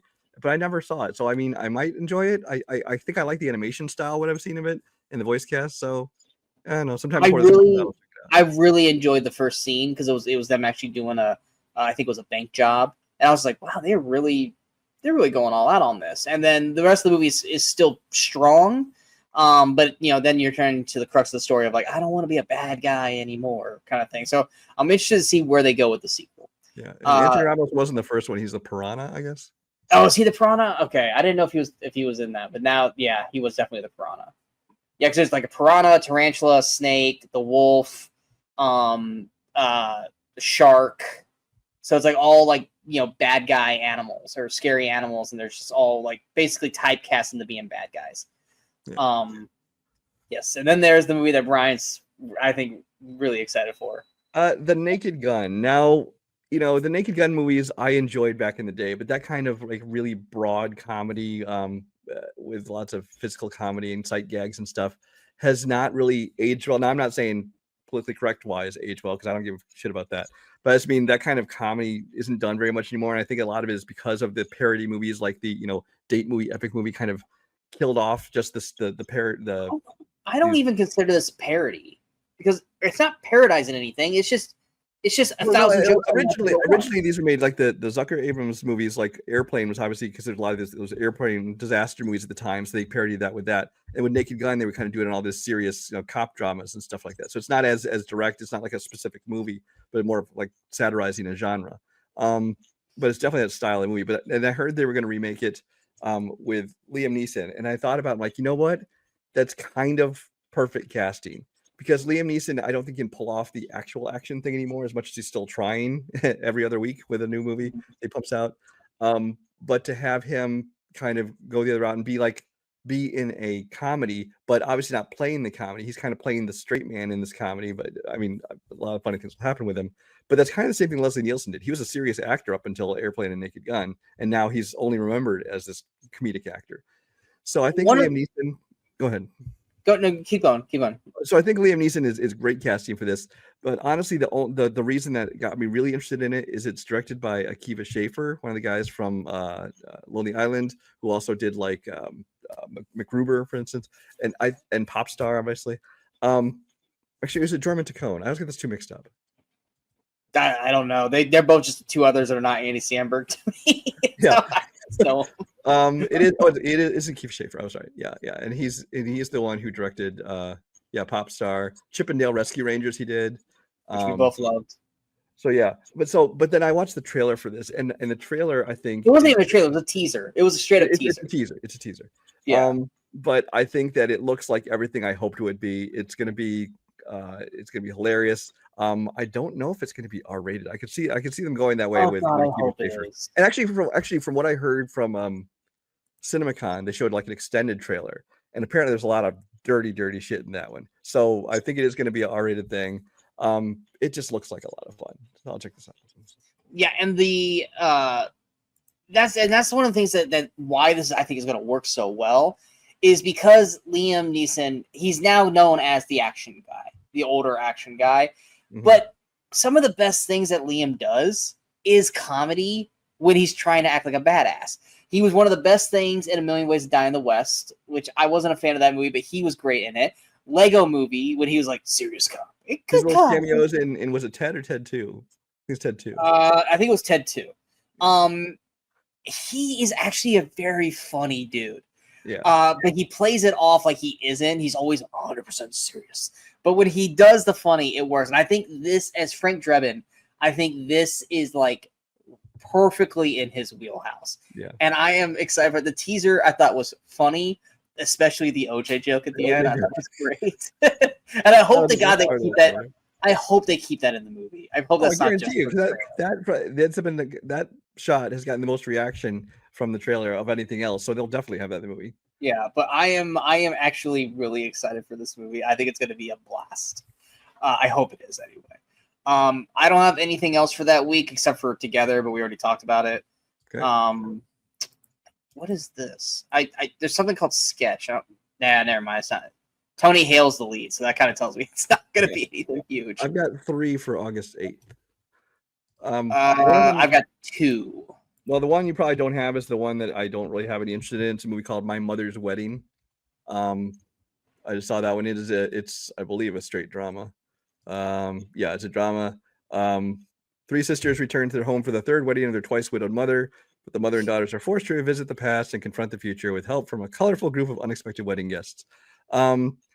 Kristen Scott Thomas, I believe, is the mother. It's got Scarlett Johansson, Sienna Miller. Yeah, I don't know if I'll even see this one unless I hear great things about it. Part of me feels like I saw a trailer for this, or I just saw a poster for it. Yeah, but it's not even on my list here. Yeah. Then there's Freakier Friday. Is this theatrical? Oh yeah, it is. Okay. Oh yeah. Trust me, with the way the first one did, this is theatrical, 100%. Yeah, but then again, since then, Lindsay Lohan has kind of lost her luster. But I'm sure it'll probably still make some money. In the last year or so, she's actually gotten kind of back up there. I mean, I definitely think it'll make some money just because of you have the older crowd that will see it out of nostalgia for when they were kids and saw the first one. And then you have obviously the people be like, hey, maybe me and my daughter can go watch this one and bring in the younger kids. So again, this is a movie that's maybe not for me. I'll probably check it out eventually just because, I actually do like the people that are in it. But the body swap thing's been done 1,000 times. It could be fun though. We'll see. Freaky Friday was just because it wasn't my wheelhouse when I was that age. It wasn't one that I watched right when it came out. It was definitely one of those that I caught later in life. And I was like, oh, this is actually, pretty charming for what it is. I actually enjoyed what it was.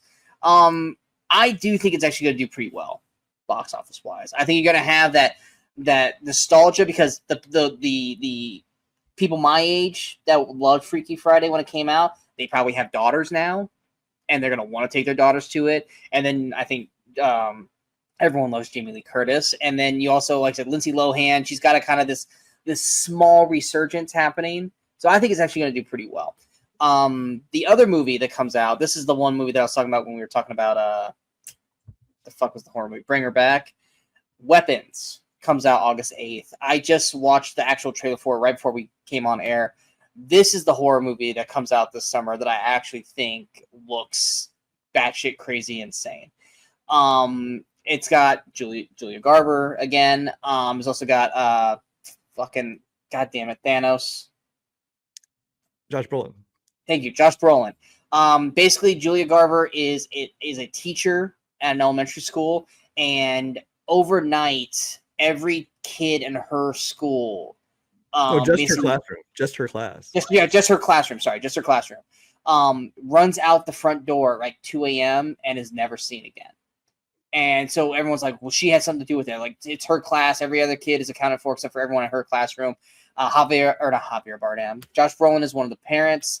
You think it's like pretty straightforward, like, oh, it's a thriller about kidnapping, and then like the last like 30 seconds of the trailer go like so off the reservation, insane. This thing looks like it's going to be fucking crazy. And I am definitely intrigued to check this one out. And I feel like, and this is from the same guy who did Barbarian, which a lot of people lost their minds over, which I thought was fine. I didn't think this seems to be their big selling point is about this, from the creator of Barbarian. This is a movie that I would probably think, oh, okay, that's something I'll check out. But I've heard just rave things about it from people who have seen it or have read the script, things like that. But I don't know details about it. But they've just talked about how much they love it. And I've also heard them say, go into this knowing as little as possible. And so that trailer came out this morning. I'm like, do I want to watch this? I'm like, it's a first trailer. I'll watch a first trailer. And so, and I love the vibe of it. I think it's sets up a great mystery. I'm going to try to not watch any future trailers or stuff they drop for it, because it looks like it could be kind of something unique and clever. So that's all we have for that week, right? Yeah. On August 13th on Netflix, there's a movie called Fixed. It's by Jenny Tartakovsky, who's the guy who did the animated Clone Wars, the first ones, the shorts. And he did Samurai Jack and stuff like that. It's an animated rom-com. I believe it's about dogs, which is why it's called Fixed, like they're trying to get them, fixed. I don't really know anything else about that. Maybe we'll learn more again at that Tadum event. I don't know, but it's apparently coming out in August. And then moving on to the 15th, I have two movies. Well, only one major one. Do you have anything? I've just got the major one. Okay. Well, the one there's a movie called Witchboard. It's a horror movie. There was one in the 80s, I believe it was, called Witchboard. This is a remake of that. Let me see if anybody worthwhile is in it. But yeah, I have no trailer for it. I have nothing else about it. Madison Eisman, I recognize the name at least. Otherwise, Jamie Campbell Bower, who I know from Stranger Things and some other stuff. Yeah, it's just another remake of an 80s horror movie with a current young cast. I got nothing else to say about that one. And then the big one is Nobody 2. Still no trailer for it yet.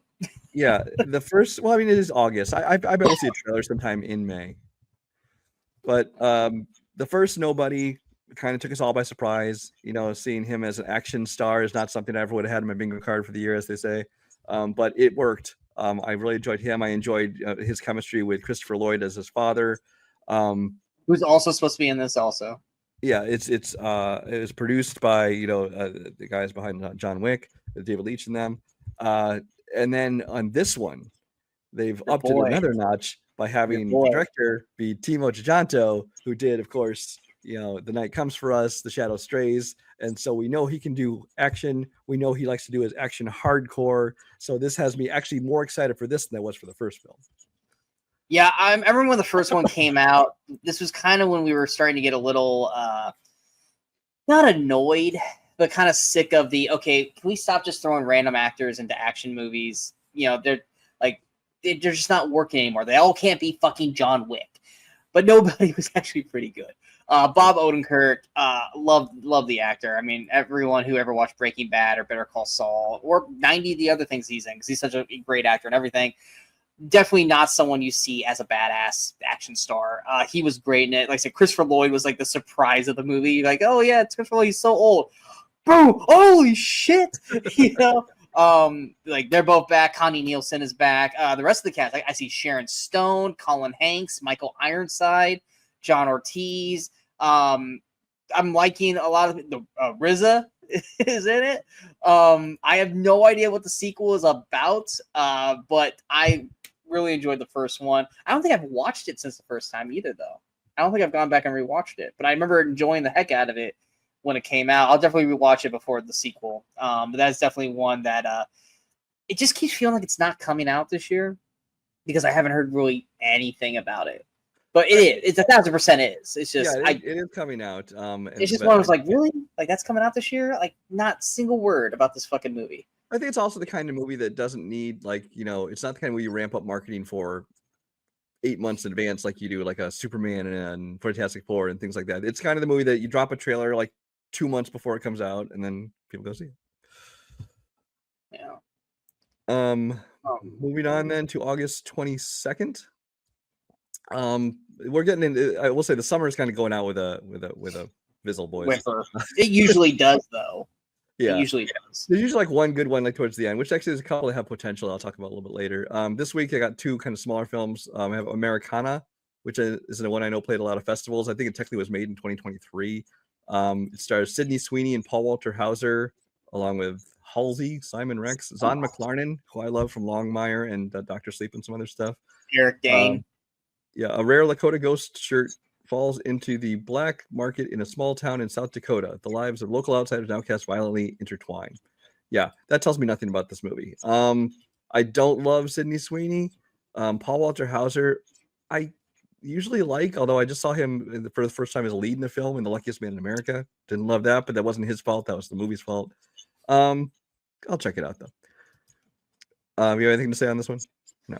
I like Zane. I think he's a criminally underrated actor. I think he's someone who he was great in Dr. Sleep as was it Crawdaddy? Crawdaddy? I think it was Crow. Yeah, it's Crawdaddy. He was fantastic in that. So this honestly, you know what vibes this gives me is oh god, it came out last year. I hated it. You liked it. With Margaret Qualley and Driveway Dolls? Yes, this gives me a very much of a Driveway Dolls vibe to it, but more serious. Yeah, I was gonna say this doesn't seem like a comedy, although, like I said, it could be. I don't know. I haven't seen a trailer for it. Yeah, it gives me that kind of vibe to it, which doesn't really sell me on it. The other one that I've got is probably the other one you're talking about. So go ahead. Eden, don't you have? Oh no, that's not what I got. Now, Eden is a movie directed by Ron Howard, stars Jude Law, Vanessa Kirby, Ana de Armas, Daniel Bruhl, Sydney Sweeney again. Jesus Christ. In Paradise, survival is a real challenge. A group of people is fueled by a profound desire for change. In order to turn their back to society, they leave everything behind and set their futures on the harsh landscapes of the Galapagos. The only things that would make me see this, really, I mean, Ron Howard's a good director, but he's not something that makes me rush out to see movies. Jude Law I like as an actor. Vanessa Kirby's okay. Ana de Armas, if anything, is probably the main appeal of this movie. Sydney Sweeney is not a positive for this movie. Although I remember them making a big deal of like, oh, this movie's going to be, this definitely adult film because it's going to have a lot of nudity in it. And people are like, oh, Sydney Sweeney and Ana de Armas, and we lots of nudity. And then it came out that most of the nudity is male nudity. So we'll be interested to see people's reaction to this film. I don't know. It's a movie I might watch, but When it comes to late August, it's more like we're kind of not movied out, but we're just waiting for something to like go like, yes, I got to check that out. And a lot of these are ones that we probably usually catch in like September, October when they drop on streaming. We find out, oh yeah, that movie came out like in August, didn't it? The one that I've got down here is called Honey Don't. It's a Ethan Coen movie. Like I said, I'm not a big. I heard about that a long time ago that they were making this movie with this title, but I didn't see a release date for it. So awesome. It says expected August 22nd. It's in post production. It says expected August 22nd. Like I said, it's called Honey Don't. The synopsis is a dark comedy about Honey O'Donoghue, a small town private investigator who delves into a series of strange deaths tied to a mysterious church. Now, I'm not a huge fan of Ethan Coen films, but it's the cast that is making me care about this. Margaret Qualley plays Honey O'Donoghue. It's got Aubrey Plaza, Chris Evans, Charlie Day, Kristen Connolly, someone I like, Billy Eichner. All people that I am at least tolerable towards or really enjoy. I'm actually really intrigued to see Charlie Day in a Coen film. I really want to see what the acting is like for him. But yeah, Qualley, Evans, Plaza, dark comedy about a private investigator. I'm intrigued. I'm intrigued enough to want to check that out, even though I'm not a big Coen guy. Yeah, this is one I was definitely interested in when I heard it announced, whenever, like a year or two ago, I heard about it, but I had no idea it was already coming out this summer, apparently, which, yeah, looks like it is. And honestly, it's weird because like you said, I like this cast. Mark Qualley has obviously already worked with him in Drive Away Dolls. Aubrey Plaza, I like. Chris Evans and Charlie Day. It'll be interested to see them. The one that stood out to me, Kristen Connolly, who most people don't know that name. She was the lead in Cabin in the Woods, and then disappeared from the face of the earth. She was in one of the seasons of House of Cards. Yeah, I was gonna say she did a TV series, but it's like I guess I thought that she was going to become more of a, maybe not like an A-list star, but I thought we'd hear more from her. But she kind of never quite took off. But yeah. And then that's next week on August 28th on Netflix, Thursday Murder Club. This is based on I don't know if it's just one book or a whole book series. This is your older adults movie that comes out every year, like the Downton Abbey, things like that. This one's murder mystery comedy. It's got Pierce Brosnan. I know. Who else is it? Do you have that up for you? No, I don't have that movie on here. Because this is actually one I was interested in. I believe just due to the cast of it. Helen Mirren, Pierce Brosnan, Ben Kingsley, David Tennant, Jonathan Pryce, Naomi Ackie, Richard E. Grant, Paul Freeman, who you might know as Belloc from Raiders of the Lost Ark. 4 septuagenarian friends who live in a retirement community and led by a former spy, I'm assuming Pierce Brosnan, form the Thursday Murder Club to solve cold cases for fun. But when the shady property developer is found dead, the 4 find themselves in the middle of their first live case. So yeah, this just looks like a fun comedy mystery. I like the cast of it, so I'm going to check this one out. It's directed by Chris Columbus too. And then the 29th, I have 3 movies. I've got 2. All right, give me the 2 you got. Well, one of them is your movie, so I'm going to let you talk about that movie. The other one I've got. What's that? Toxic Avenger. Yes. It's finally coming out. It's finally an actual movie. I got a poster of it too. It's not even a movie like, oh, I can't wait for this movie to come out. It's going to be the best movie in the world. It's more just like, I swear this is real. This is the thing that's happening. And Sean wouldn't believe me. Oh God, what's the word? God damn, what is it when you try to make someone feel like they're crazy? Oh, you're gaslighting them? Yes, I gaslighted Brian so hard this movie for the past 2 years. Like, this movie's not coming out, Brian. This doesn't. I swear to God, it exists. Believe me. It's like, no. People saw it at a film festival 2 years ago. I swear.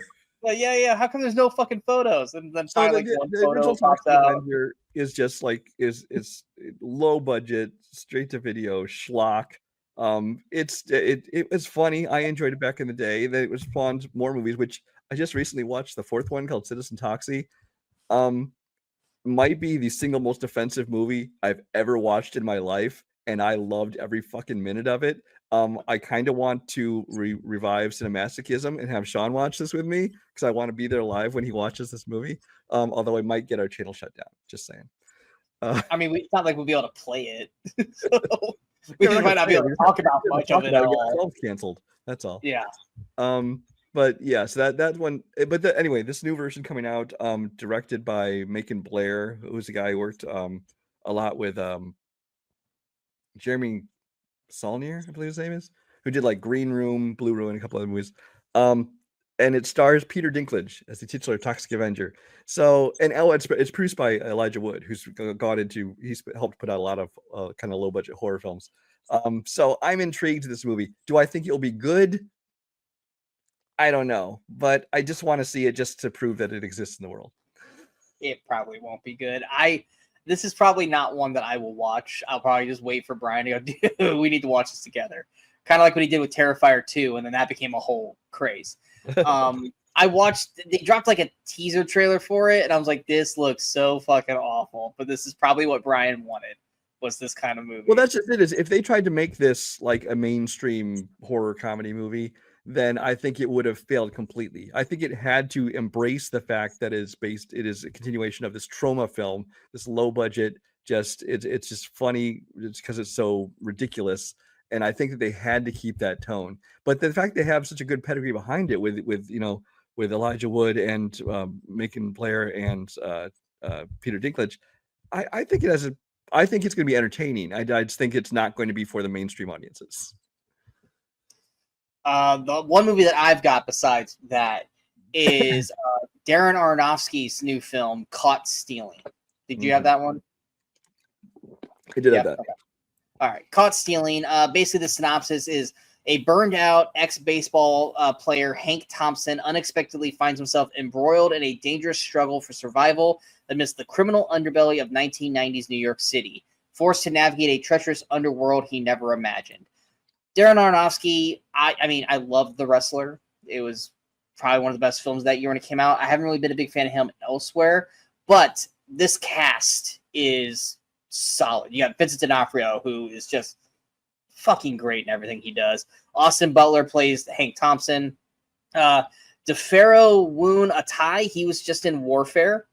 That's the only thing I really know him from.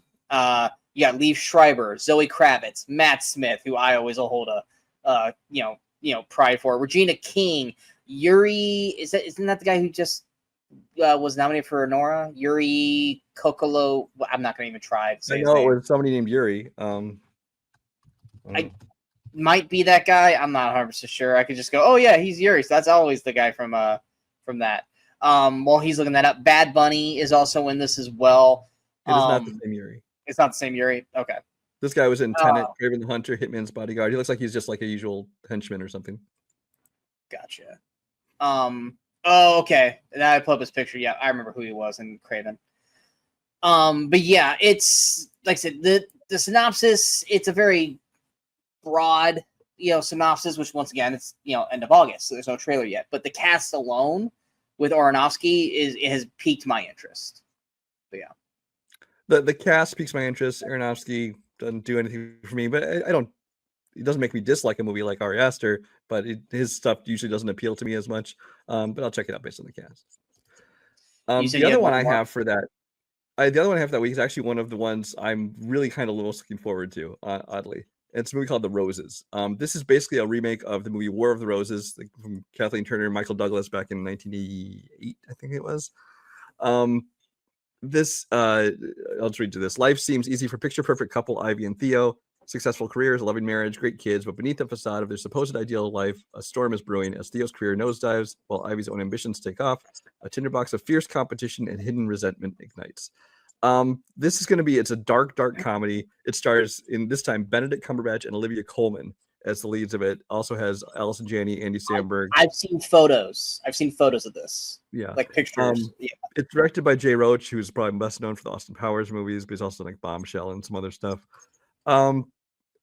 This is a movie that I was kind of on my radar just because I love the old War of the Roses. I think it's a great dark comedy. I heard they were remaking it with Benedict and Olivia. I'm like, okay, I like both of them, but I don't know. We'll see how it works. I don't know if I've ever seen Benedict do straight comedy either, for that matter. I mean, he was in Zoolander 2, but that was just like a one-off character kind of thing. Yeah, but I cannot wait to see the trailer for this when it hits because I've just heard that it looks hilarious. So they just based on what kind of what I've heard from it, I think it was at CinemaCon is where a lot of people saw it. So I'm excited for this movie. Yeah, because Benedict Cumberbatch and Olivia Colman I think would make a great couple in this dark comedy. That's the only one I had for that week. And that is the summer. Like I said, there's potential of some good ones coming out near the end, but I think Nobody 2 is kind of like the final summer movie. Yeah. And then it's just kind of like a lot of indie stuff or stuff that once again we don't have trailers for yet, where they could be like, oh yeah, fuck yeah, that comes out. But right now we really it's all speculation at this point near the end of August. So what would you say are probably your most anticipated films coming in summer now that we've gone kind of over everything? There's very few that have me like super duper excited. There's a lot of stuff I'm looking forward to, but nothing I'm super excited for. I think at the top of the list is probably Thunderbolts, which we'll get to see tomorrow when this airs. Actually, no, today Wednesday. Yeah, probably watching it right now. guys, it's April 30th. We're shooting this on April 30th. It's coming out May 1st. Yeah, today, tomorrow, whatever. But yeah, so really looking forward to that one. Mission Impossible: Final Reckoning, I think is going to be great. So I'm looking forward to that one. As far as some of the ones that are kind of, I don't know, underdogs who I think that I think that I might really enjoy them, but I have to wait and see what happens. Naked Gun is probably on that list. along with the roses, of course. I was just talking about that. The big question mark in my mind is Jurassic World. I mean, that could be a top 5 for me, and it could be a top 5 disappointment for me. Even though it's just weird because I'm going in with low expectations, but I could still end up being super disappointed because I'll be like, I was hoping they would prove me wrong, and they didn't. So we'll see. You were the chosen one. And again, due to the cast and director and stuff, that if it isn't good, then that'll really disappoint me. Or it could try to be great. That one's the one that's the big question mark for me. I can't, in good consciousness, like put that as an anticipated film. I just can't. I can't. Oh, and I forgot F1 as well. Yeah, you burned me too many times. I can't be anticipated for that movie. I'm prepared for my heart to be broken again. For me, F1, like you said, that one is super high on my list. Thunderbolts, obviously, Mission Impossible, Superman. I really want to see how that goes. Ballerina, I think is going to be really fun. I'm excited to see what they do with that.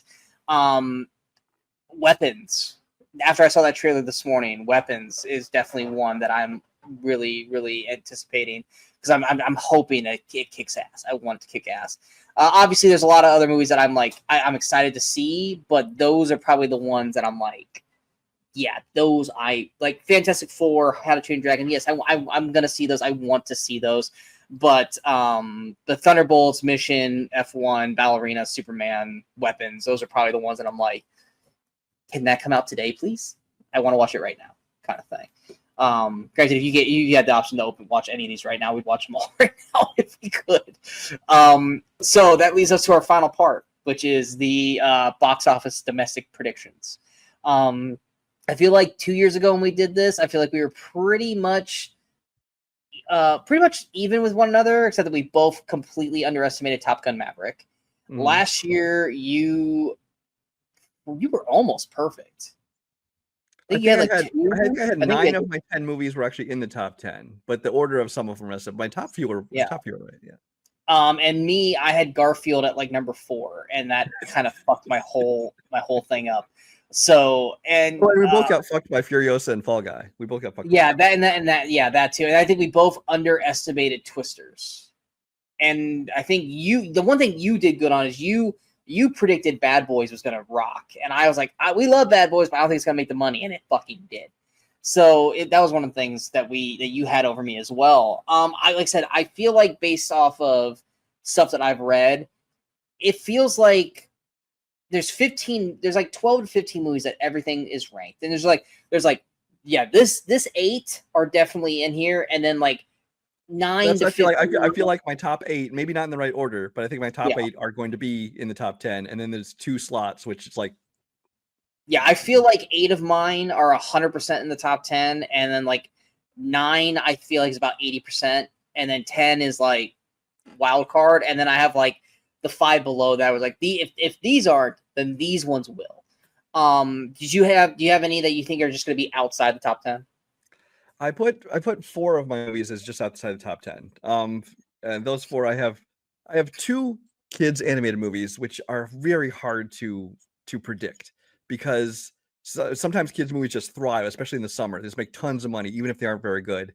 But then other times it's like a Garfield comes out, where you're like, oh, well, it's a kids movie in the summer, an animated film, and it doesn't perform well. So I think Garfield is the reason I put these lower, and that's Smurfs and Bad Guys 2. I think those are movies that could make a lot of money, or they could just kind of do nothing. See, and I've got Bad Guys 2, and I've got Pixar's Elio, or Elio, I'm not sure how to pronounce it. Yeah, I got those 2 outside of my top 10 also. The other 2 I put just outside the top was, because I had basically four runners up, which I call them. Those 2, Ballerina could be big, could just kind of do mid-business, and 28 Years Later is question mark for me. I also have 28 Years Later on my outside list. And then I also have Karate Kid Legends and Final Destination Bloodlines, just because it's the first horror movie of the year, so maybe it'll get legs. Maybe. I want to say I would, if it was coming out earlier in the summer, I would probably have thrown Weapons on here, but it being near the end of summer, I don't think it's going to. I feel like Weapons could end up being one of our favorite movies of the summer, but I don't think it'll be one of the most box office wise. No, if it had came out in like May, then I think it would have had maybe the legs. But in August, it's not going to catch up to anything that's been out for a month at least. Yeah. So yours was 28 years later, Bad Guys 2, Smurfs, and Ballerina, and mine were Pixar's Elio, Karate Kid Legends, 28 years later, Bad Guys 2, and Final Destination Bloodlines. Let's go ahead with your number 10. What do you think your number 10 is going to actually go? Let's just so that way we don't confuse everyone. Go ahead with your 6 through 10. My 6 through 10. Yeah. Okay, I'll start at 10. I'll work up. At number 10, I think this one could become a sleeper hit and be a big hit because very few comedies come out, but once in a while when they hit, they can make some money. I think Naked Gun slides in at number 10. Okay. At number 9, I have Elio. Again, I don't have much anticipation for it, but it is Disney Pixar. But Disney Pixar films aren't the behemoths they used to be, at least not guaranteed. They've had some that have just kind of performed middling. I think it'll make money. It'll make the top 10, but I don't think it's going to be super high. At number 8, I have F1. And this is one that could go way higher. I didn't know where to put this movie because, again, it's about Formula One racing, which most of America doesn't give a shit about. But I think that it'll be a very good movie, and I think it'll be well made. And I think, like you said, it'll kind of put you in that driver's seat the way that Top Gun puts you in a cockpit. So I wanted to give it something. At number 7, I have Mission Impossible: Final Reckoning. The last film actually did not do great box office wise. It did okay, but it didn't do like they used to do. But part of that might have been the fact that they called it part 1, and people were like, fuck you, I'll wait for part 2 and just watch them together. So that's my 7, and my number 6 is Superman, which I think again is going to make some money, but I don't think it's going to make like top 5 money, just because DC movies in general, and especially the Superman franchise, has always kind of had like a ceiling. They've never been mega blockbusters. They've been hits, and I don't think this would be any different. We have 2 in the exact same spot. Okay. So, my number 10 is Freakier Friday. Like I said, I think, you know what? I wanted to make that one of my outside looking ins. I forgot about that. Yeah. Okay. Okay, so that's your 5th one then. Yeah, so Freakier Friday at number 10. Like I said, I just think that the people who are my age, who were that age when Freakier Friday comes, they're gonna take their kids to it, and it's a Disney movie, and I just think that's gonna do well because the first one did well. So I think it's gonna be right at the number 10 spot. Number 9, I've got Ballerina because all in all, it's still a fucking John Wick movie, and I think people are still gonna go see it. I think John Wick not being in most of the film is why it's not going to be in the top 5, but I still think it's going to make top 10 numbers. Number 8, I also have F1. This could be our Top Gun Maverick this year where we rated it way too low. I would be happy if that happened.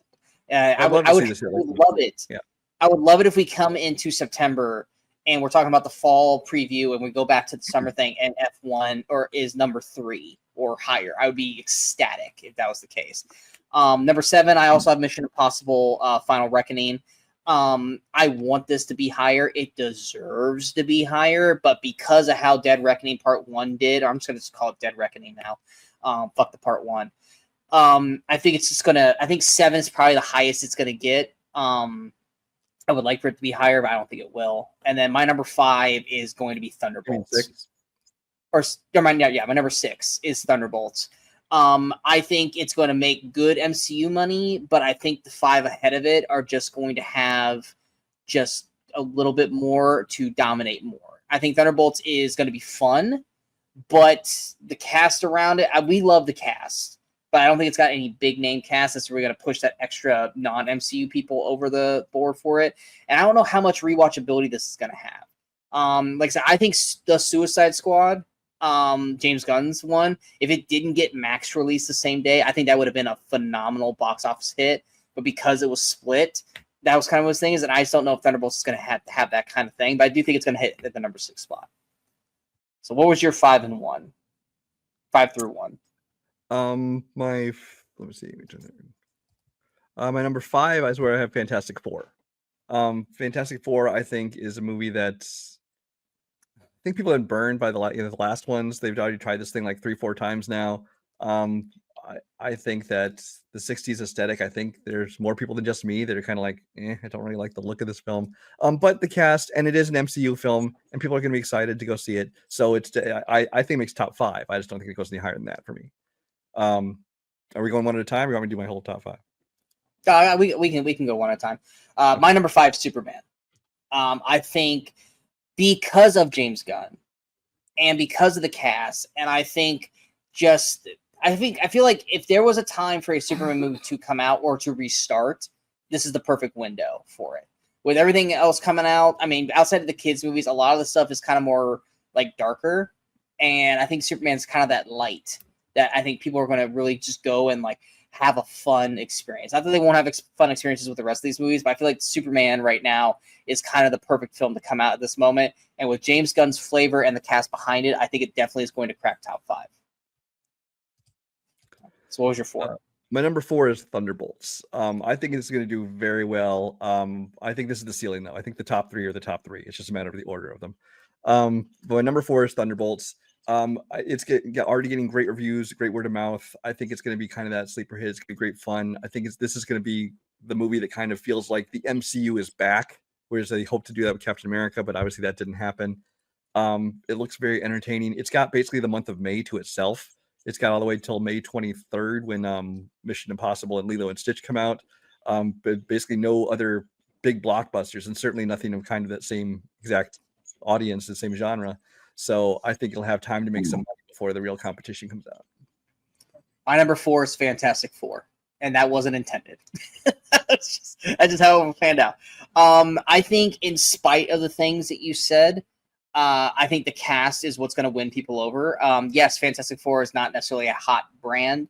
And yes, it's been burned many times, but I feel like we've been separated enough from the bad one, the really, really bad one, that with MCU's name behind it and the cast behind it, that people are going to come out in droves to see this. I don't think the 60 aesthetic thing is going to affect it one way or another. I think with Pedro, who once again is in fuego right now. Pedro is a hot commodity.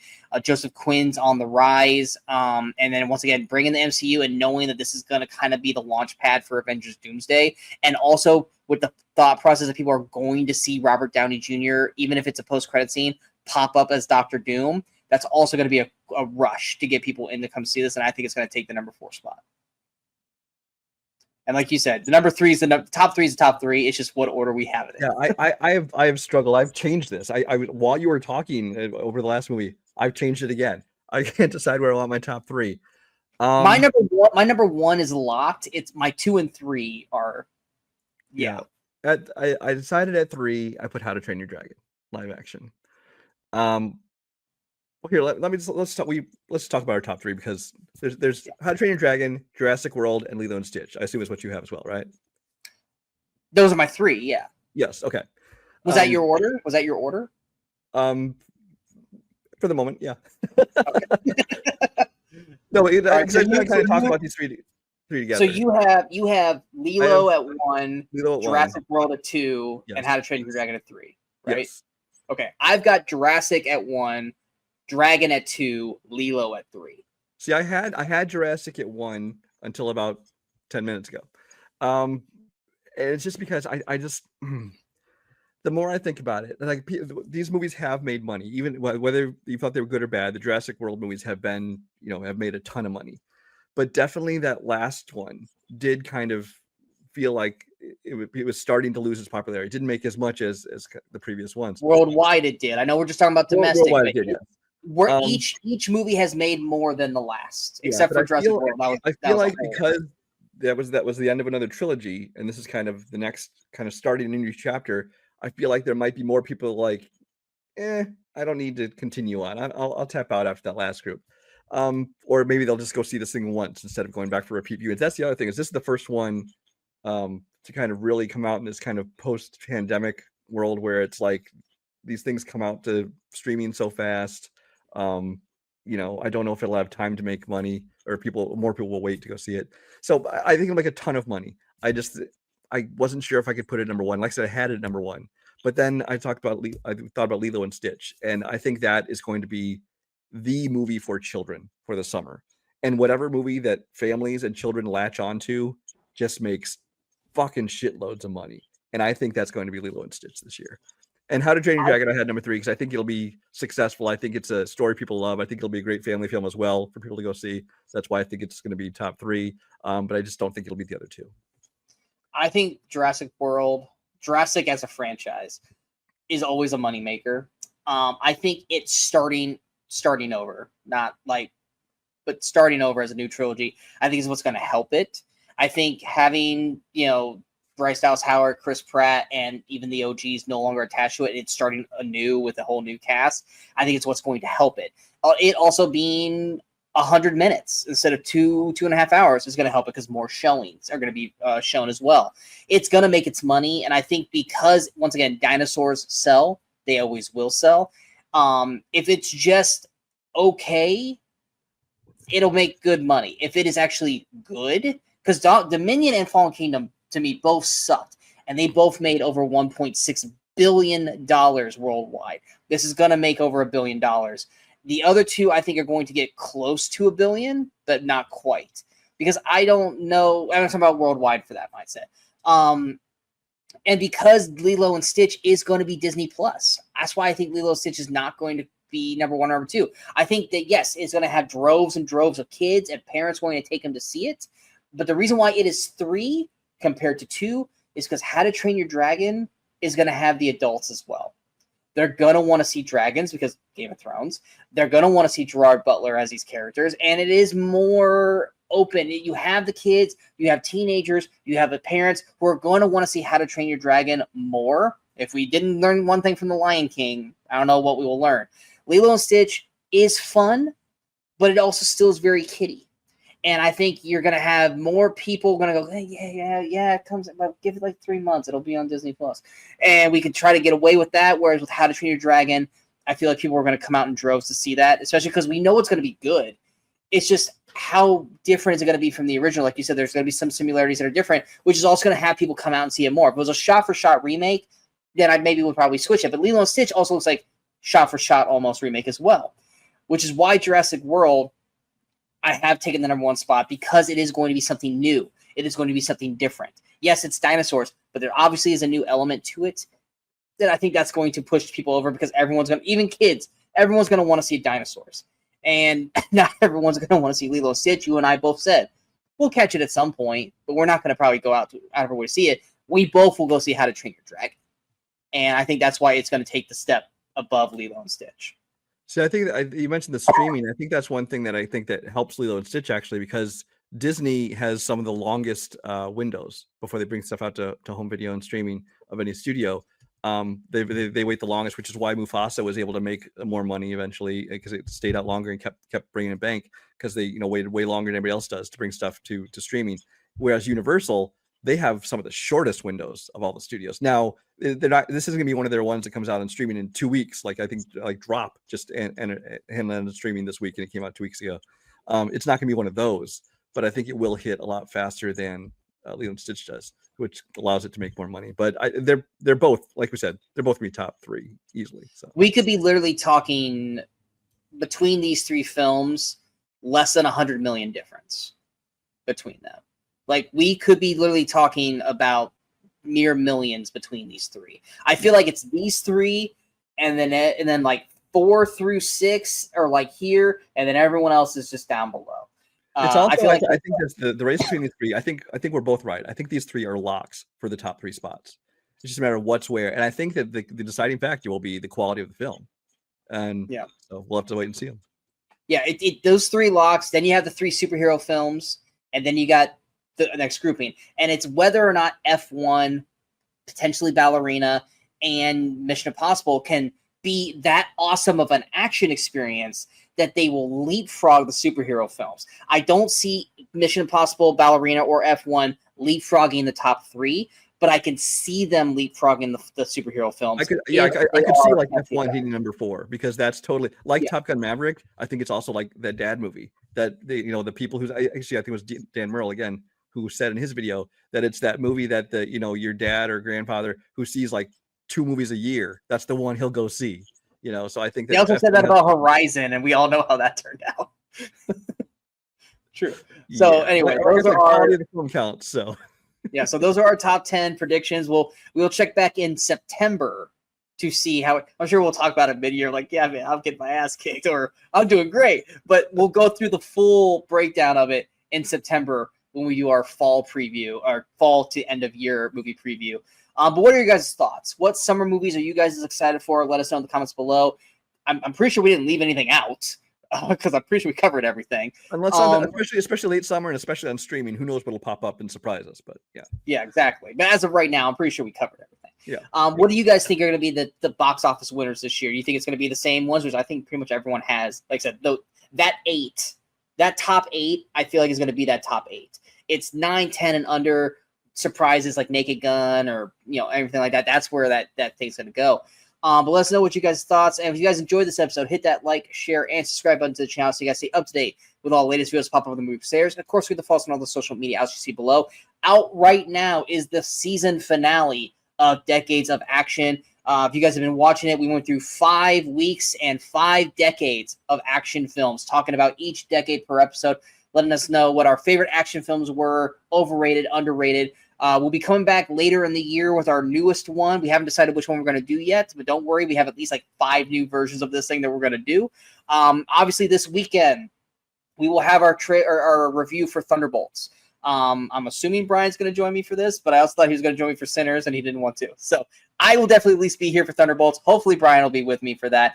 If he is with me, it'll probably be a non-spoiler and then spoiler discussion.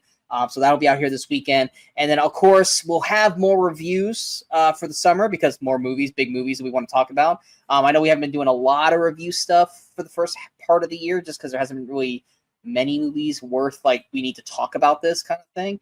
But I'm sure also we'll be popping up more and more with our Movie Crusaders chat about. So you guys are going to be seeing plenty of us.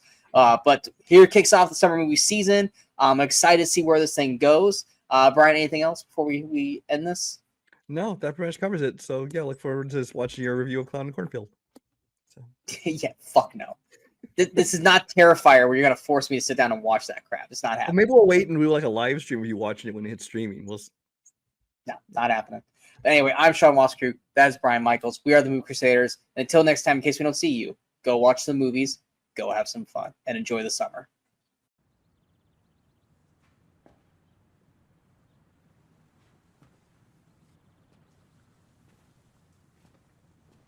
You're still here.